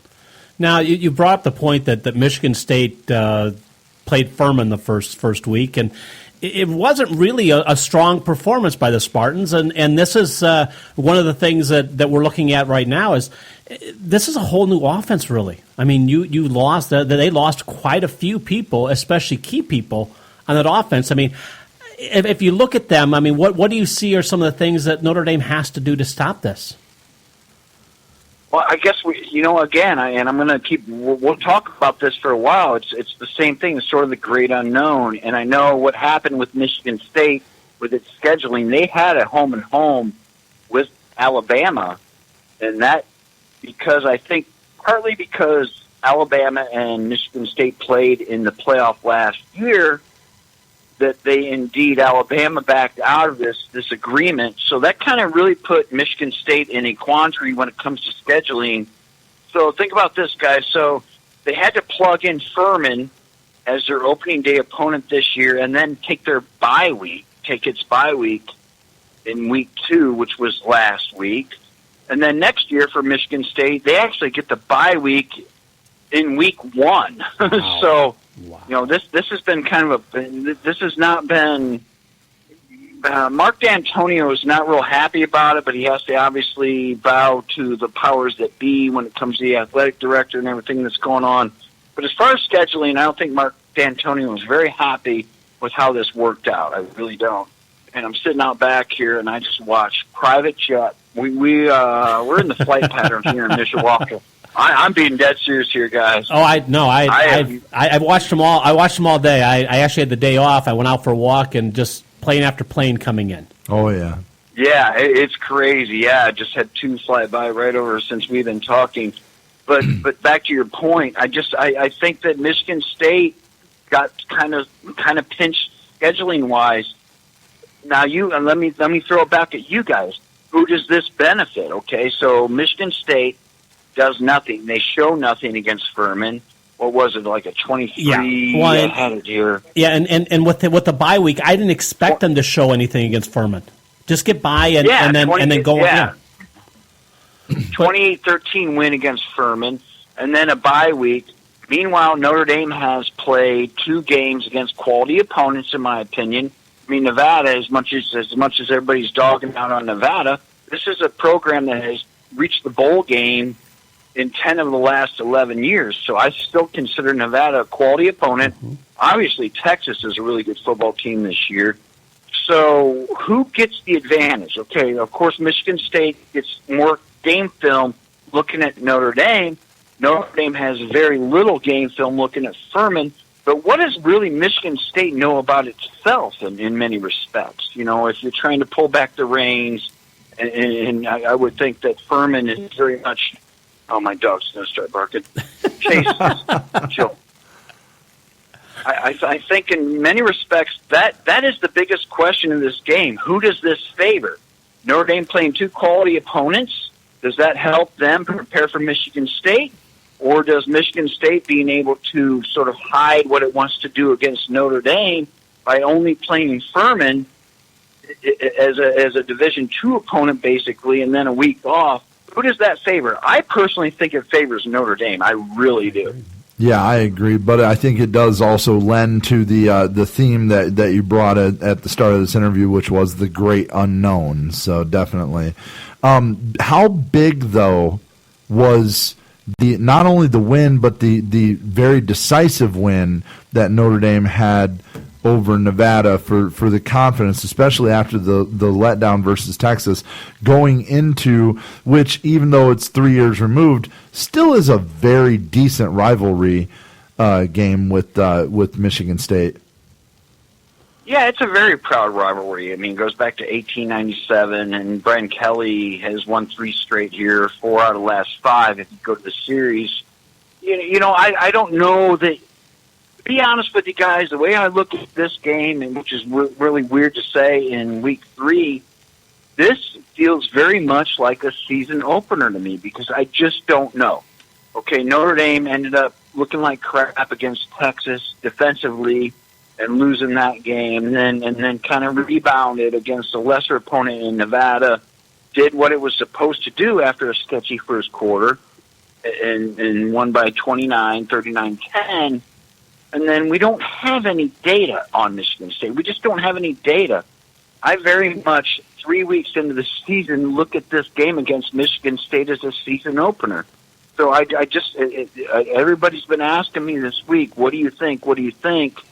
You know, what can we glean from what we've seen so far? I don't think we can glean anything. And that's what makes this game so much fun, in my opinion, is we really don't know. And I think, by, very late night, early Sunday morning, we'll have a pretty good gauge on where both these programs stand. And, Notre Dame is a touchdown favorite, which I agree with. I honestly think Notre Dame is the better football team here. But this is one of those situations where Brian Kelly has not done a very good job. Michigan State ranked number 12 in the country. Notre Dame ranked number 18 in the country. Brian Kelly has only won 4 of his last 13 games against top 25 opponents. So this is one of those sort of big game moments for Brian Kelly. We'll see how he holds up.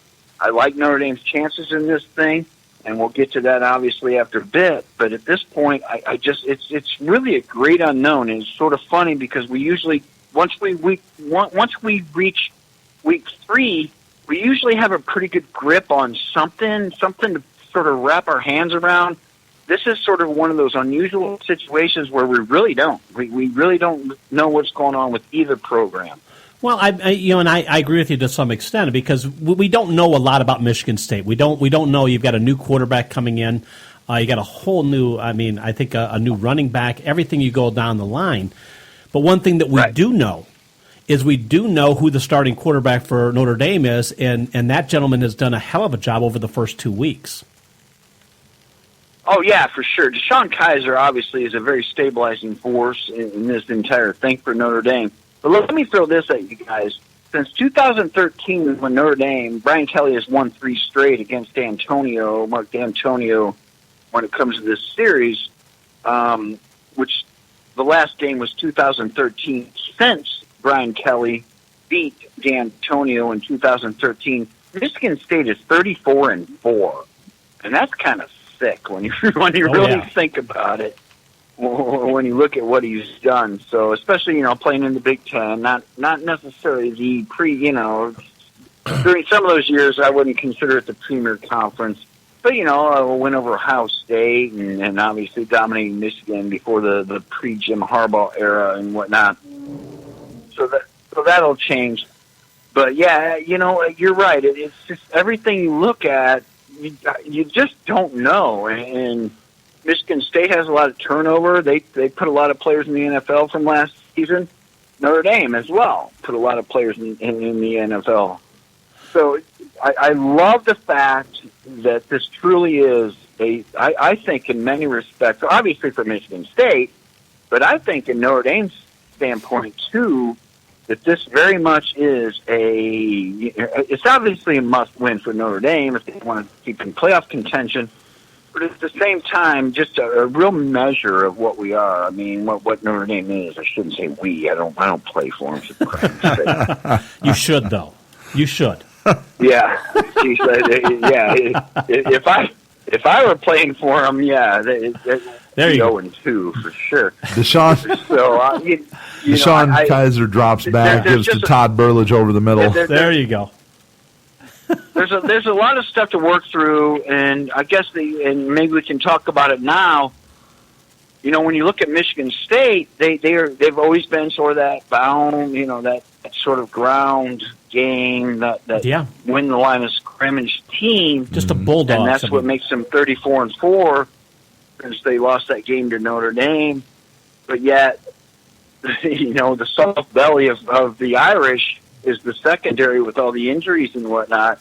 It's going to be interesting to see what Mark D'Antonio does and his staff does.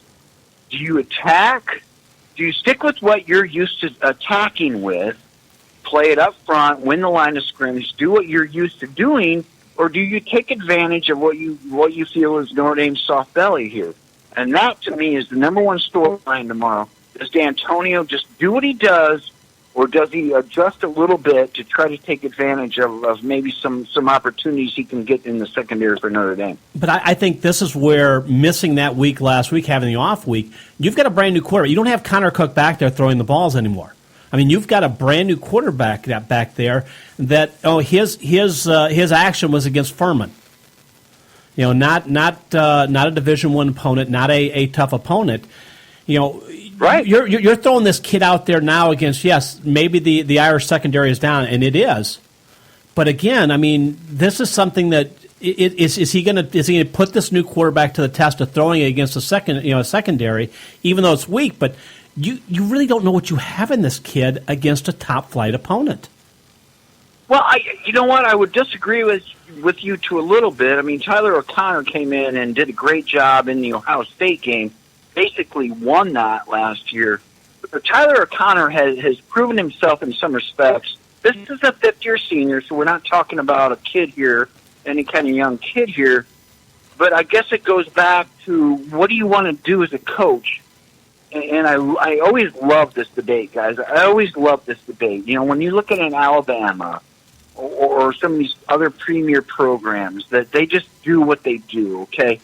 It doesn't matter. You guys, this is what we're going to do. You can check all the game film you want. It's not going to change. We're not going to trick you into anything. Stop what we do, you know? And to me, that defines an elite program. Here we go. All right, here we go, guys. And I think that's what's going to be the Mark D'Antonio dilemma here, the temptation to go ahead and take advantage of a depleted Notre Dame secondary with a bunch of freshmen. Nick Coleman, who absolutely got torched against Texas, is now the starter at one of the corners. You know, what do you do? What do you do? Do you just stick with what you do, or do you take advantage of what the defense may give you? That's going to be interesting to me. And again, I've already said it, but is that to me, that's the top storyline. In my opinion, if you're Mark D'Antonio, you just do what you do. You know, you're 34-4 since Notre Dame beat you in 2013. You went to the playoffs last year. You do what you do. You're an elite program. You are truly an elite program. So why worry? Why start mixing and matching and screwing around with trying to worry about what Notre Dame's deficiencies are? You just go with what you got. And I think that's what he will do. And obviously you're going to take your shots at Coleman at that corner. Of course you would. I mean, any coach would. And that's to me going to be the biggest storyline is the deficiencies in the Notre Dame secondary. Do those take D'Antonio out of what he does week to week on an ordinary basis? And speaking of deficiencies, Notre Dame obviously having to go without Torrey Hunter Jr. after the hit from the Texas game. Do we know any progress report on Torrey, how he's doing? When they're expecting him back? He is going to play this weekend then. So yeah, he's going to play for sure. He was a little bit slowed in practice. They finally cut him loose Tuesday in practice, which is your first full day of contact. Mm-hmm. They kind of pulled off the reins a little bit on Tuesday with him as he walked through his last stage of concussion protocol. But beyond that, he's ready to go. Now, you missed 2 weeks in this offense now, working and slinging and whatnot. The thing about Notre Dame's the receiver core this year is a little bit different than what we've seen. We're not gonna get that Michael Floyd 110 catch guy, Will Fuller 110 catch guy. Mm-hmm. It's spread around a little bit more. So while absolutely Torrey Hunter will play, can he fit in? It's a little bit of a different dynamic than what we're used to seeing. Because what Notre Dame is priding itself on this year is spreading the ball around. But absolutely, to answer your question, Torrey Hunter will play. He will start, and he will be in there for the majority of the snaps at wide receiver. All right. Well, we're going to wrap it up with a prediction, Todd. Yep. Let's get Todd Burlage's prediction. What do you got today or tomorrow? I don't know. I think Notre Dame gets it done. I think it's going to be a hell of a grind. I'm looking at Notre Dame 24-20. You know, this is a game that 10 of the last 14 has been decided by 7 points or less. I think Notre Dame finds a way to win it. They're a 7-point favorite. I don't think they cover the spread, but I certainly think they win the game. It's going to be a heck of it. It's going to be a good time, boys, for sure. Good enough. Todd, I appreciate you coming on short notice. Enjoy the game tomorrow, and hopefully they're flipping a coin between rain and no rain. Hopefully we get no rain. I'd like to see the offense open up. Yeah, it sounds like it's going to be cleared up by the time game time starts, so we should be good there, my friend. All righty. Good enough. Todd, we'll talk to you next week. Take care, Todd. And now your prediction. Todd says 24-20 Notre Dame. I like Notre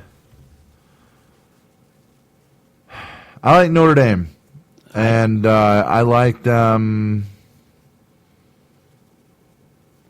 I like them in a close race. Okay. In this one, I like both offenses doing both defenses pretty dirty in this game too. I think there's going to be a lot of throwing the ball. I think I like Notre Dame in a barn burner. I want to go 33-28 Notre Dame. Wow. I can't go that high. I think Notre Dame's going to win. I think Deshaun Kaiser is going to prove that he's going to be the best person out there. I think it comes down 27-17. You know, Notre Dame 27-17. 20. I think they're going to cover the 7 points. I think 27-17. I'm not as sold on the offense for Michigan State. I think with as much turnover as they had in that area, that's, you know, yes, you've got a 5th-year senior coming in. They didn't show anything against Furman. I didn't expect them to, but still, you should show more than that.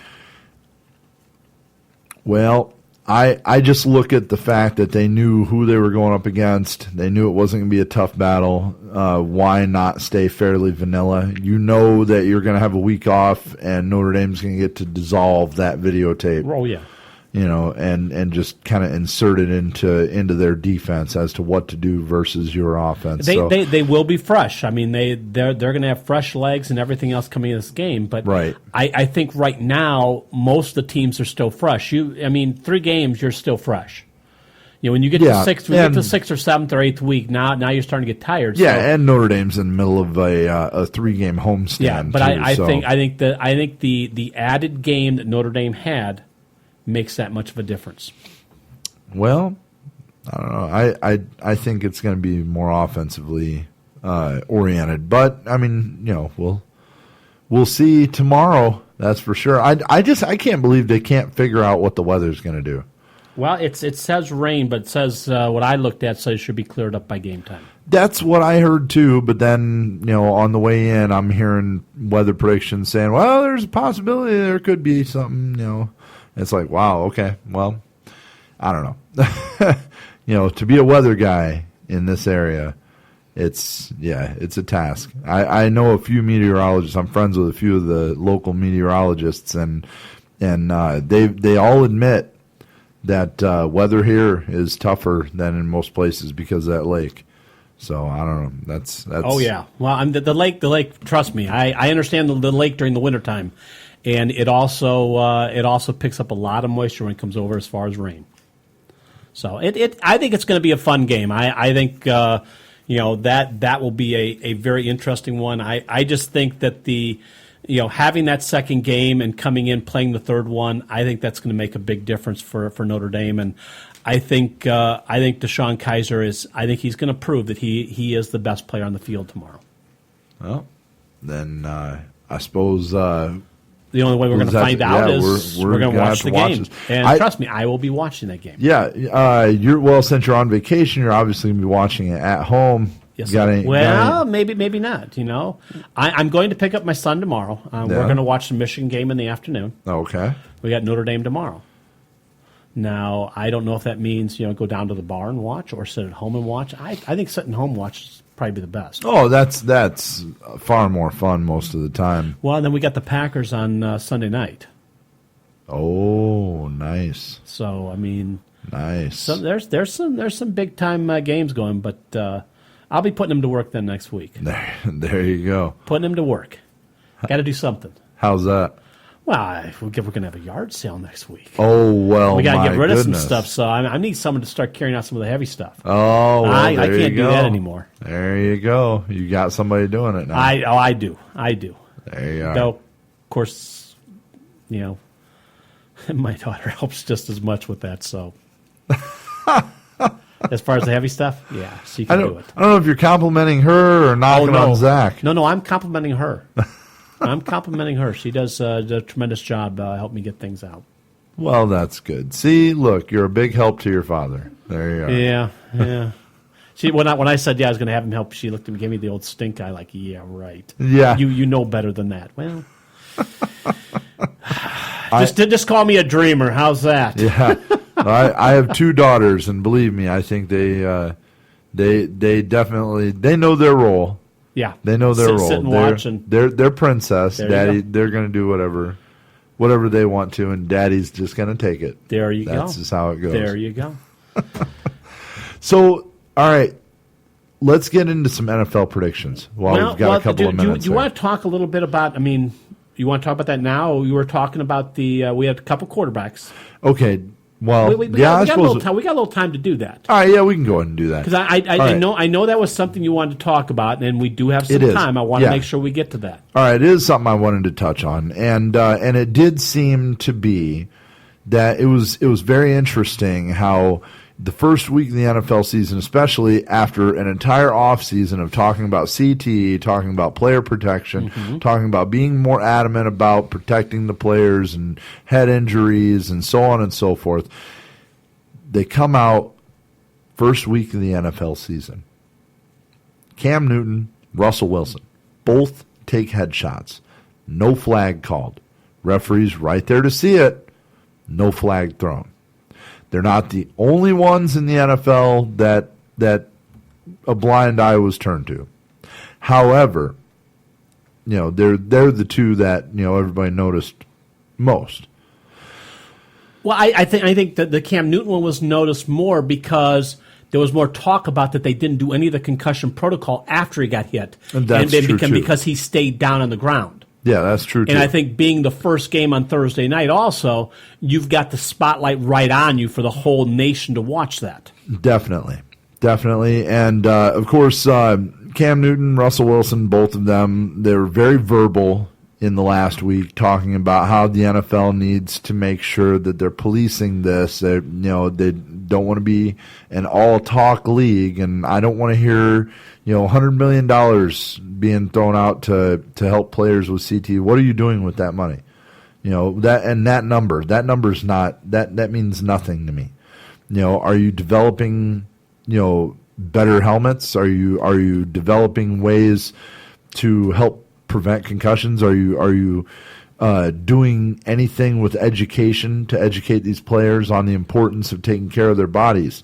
What are you doing? Are you just paying people to shut them up? Are you waving that number out there hoping that we're all smiles and see, the NFL cares? No, that's not what you're doing. What you're doing is throwing a number out there and hoping that we shut up and it goes away. Now, we saw that, obviously, with the first week of the NFL season, how the NFL didn't even say anything. They didn't come out. They didn't make any notes about the Cam Newton hit. They didn't say a word until it was brought up, and it was all over the place. And Cam Newton himself said the NFL needs to get a handle on this, and things need to happen. And to his credit, he said, "I don't care how I get hit. I go out there to win." And now, that of course is from an athlete's perspective. And one thing I have against both of these quarterbacks, these are 2 of your more mobile quarterbacks. These are 2 of your quarterbacks that have no problem putting their head down, not sliding, but putting their heads down and becoming a runner. And they're also 2 of the quarterbacks that, as a defensive player comes up to hit them, and starts slowing up, they're the ones that will take off and run further, and they'll actually knock the defensive person comes up, kind of haltingly at them, and they've done this in the past, and then all of a sudden they get burned because they didn't hit them. So I mean, you can have it. You can't have it both ways. I mean, I understand. I don't want to see hits to the helmet. I don't.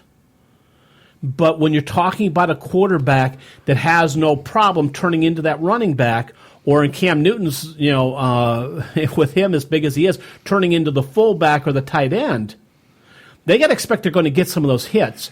And I've seen him deke out a defensive player doing that. I don't have a problem with getting somebody down in incidental contact and stuff like that. I guess what I have the problem is a rule is a rule. If you're going to put the rule in place and you're going to spend the entire offseason talking about it, pull the flag out of your pocket when it happens. Otherwise, to me, it's nothing more than lip service. But, okay, when they take off, and they're going for the yard, are they now a running back? Are they now a runner?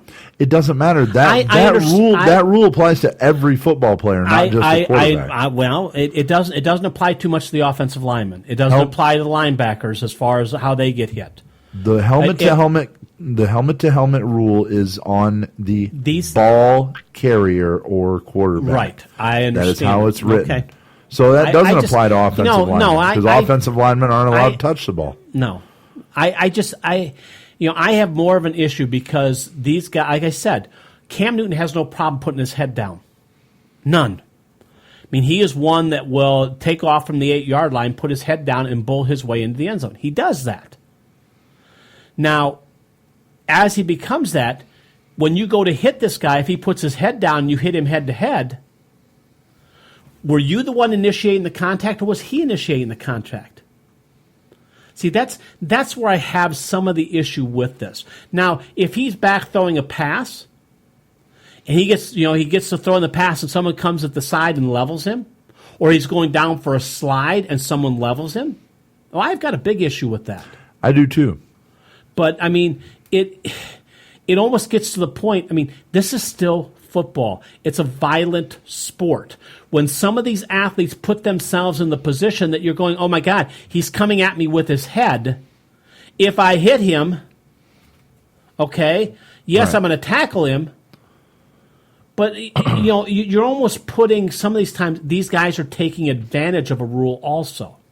And I get what you're saying, and I actually agree with you. But my contention is not to those players; it's to the NFL. And the issue I have is don't spend all offseason talking about a rule that you are not going to enforce. Yeah. Don't give me a smoke screen and tell me we're so concerned about our players and we're dancing this $100 million number in front of your face to show you how much we care. And then in the first game on national television, you don't even come out with a statement after the referee refuses to throw a flag. You don't even support your own referee. Well, we saw that. We saw that in college with the Torrey Hunter hit in the Texas game. Yeah. I mean, we saw that in the but first. But the NCAA didn't spend the entire offseason talking about how they care about the players and how they're doing everything they can to try and help keep the NFL did. Yeah. The NFL made it a point. They marketed it. I understand. They went out of their way to wave the "We care about our players" flag in front of you. Why did they do that? Because they wanted to help their press. Because they care? Because they care about their press. Damn right. Because they want to reduce any type of penalties, and they don't want their image tarnished as much as it was getting tarnished. Right. So, hey, we're going to do this. It still comes down to the point. It's football. Right. It's football. You agreed to play this game. You know what the risks are. That's why we're seeing people walk away at the age of 28, the age of 29, 27. Right. You're seeing some of these guys. Good for them. Yeah, and I have no problem with that. Yeah. But, the thing I have a problem with, and yes, I understand that the league did this and everything else, but I don't see – I see these two guys complaining. And to me, these are two of the biggest offenders – that push that rule to the point to where, now you're putting that defense at even a bigger disadvantage because as this guy comes running at you and lowers his head, what the hell do you do? Well, I mean, they're not the only quarterbacks in the NFL that do this. Okay, I mean, but they're the ones that are complaining about it, though. Yeah, but seriously, let's be perfectly honest here. If somebody farts in Tom Brady's general direction, it's a flag. Oh, come on. Or I'm serious. Come on. I'm serious. I'm dead serious. Have you ever watched a Patriots game where Tom Brady, the crown jewel of the NFL's quarterback club, gets put on his butt and a flag is not thrown? I got him. I watched him get knocked down and have his knee destroyed a couple years ago without a penalty. That's because it wasn't a penalty then. It wasn't a penalty, and if you noticed immediately.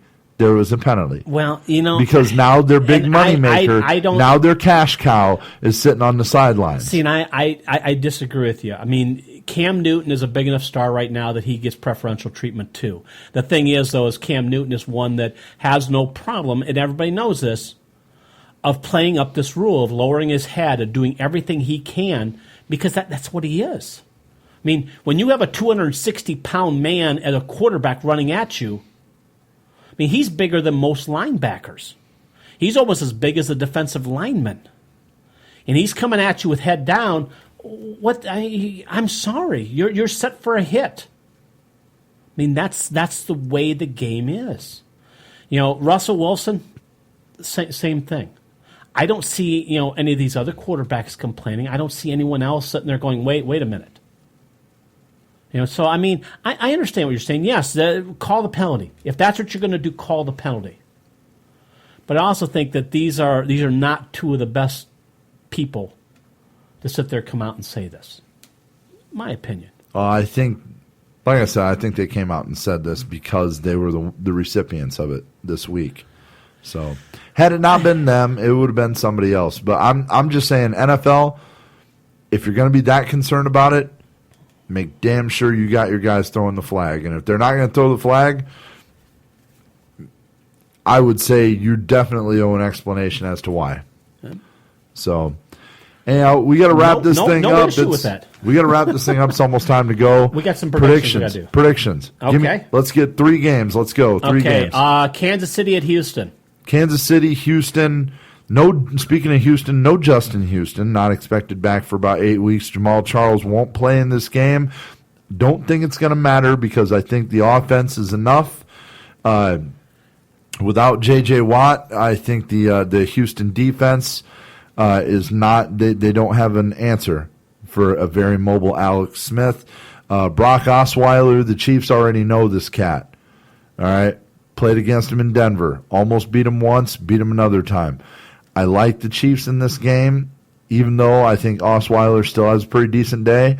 I think one key defense, Marcus Peters, picks him off, and that's the outcome of the game. I like the Chiefs 20-17. All I'm going to say is Will Fuller.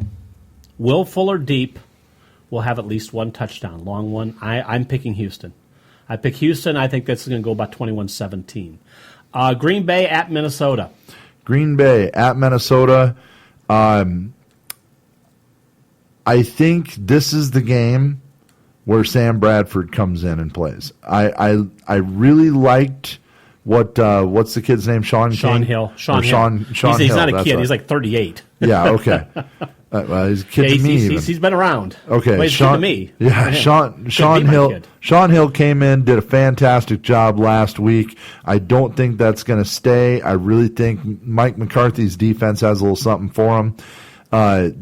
Sean Hill starts the game. Sam Bradford finishes the game. The Vikings end up losing this game. I see Green Bay on a pretty decent win. I'm going to go probably 30-21. Wow, I think it's going to be a lot lower scoring. I'm looking 17-14 Green Bay. I think it's going to be a lower scoring game than that. I think it's going to be closer than that. They always play tough. They especially going up to Minnesota. Green Bay generally never plays well there. Never plays well. I see Adrian Peterson being able to break a couple of decent runs in this game. He always, I mean, he is a horse against Green Bay, and Green Bay usually never has the answer. But historically, they don't hit him well. Is there's not a passer. There's no one to throw. Final game, Cincinnati at Pittsburgh. Cincinnati, Pittsburgh, this game, I got to tell you what, the field is going to start green. It's going to end up brown and red. Oh, brown from all the dust kicked up and red from all the bloodshed. These two teams hate each other more than any two teams in the NFL, and I am a Chiefs fan with a Raiders history, a Broncos history, and I'm saying this. Yep. And there is going to be so much vitriol spit in this game. I right now, I think the over-under for unsportsmanlike conduct penalties in this game is like 3. Has to be. Yeah. They're going to be before the kickoff. Where's it at? Where's this? At Pittsburgh? This is at Pittsburgh. At Pittsburgh. Because it's at Pittsburgh, and these two teams are going to be so physical, I think Antonio Brown is the difference in this game. 1 touchdown is the difference in this game, and it's going to be a low-scoring affair. I like Pittsburgh 17-13. Defense. I'm sorry, 17. On this one, 17-13. Yeah, 17-7. I'm sorry. 17-7. Me on this one, defense be damned. I think it's going to be a high score. I look at it totally different view. This is going to be up and down. 35-31, Pittsburgh. Wow. 35-31 Pittsburgh. I think you're going to see both quarterbacks go crazy. I think Green's going to have a big day. I think Antonio Brown's going to have a huge day.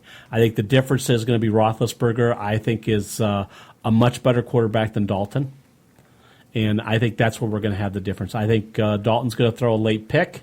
That's going to be the difference. Wow, that's good picks. Good picks. Well, let's have yours. Throw them up on the Facebook page. Just go to Facebook.com. Search The Cheap Seats with Steve on Facebook. You can check it out. Give us your picks.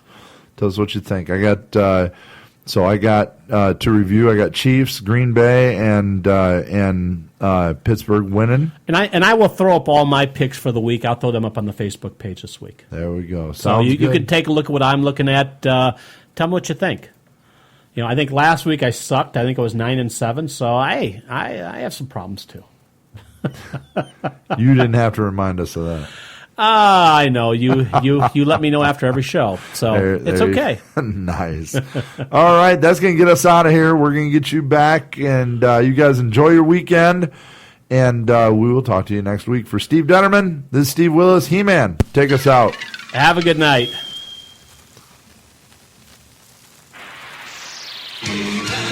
And the masters of the universe. I am Adam, Prince of Eternia and defender of the secrets of Castle Grayskull. This is Cringer, my fearless friend. Hey ladies, tired of the same old story? Getting promised all this big meat only to find out it's just the same old average helping? You need someone that can satisfy all your cravings.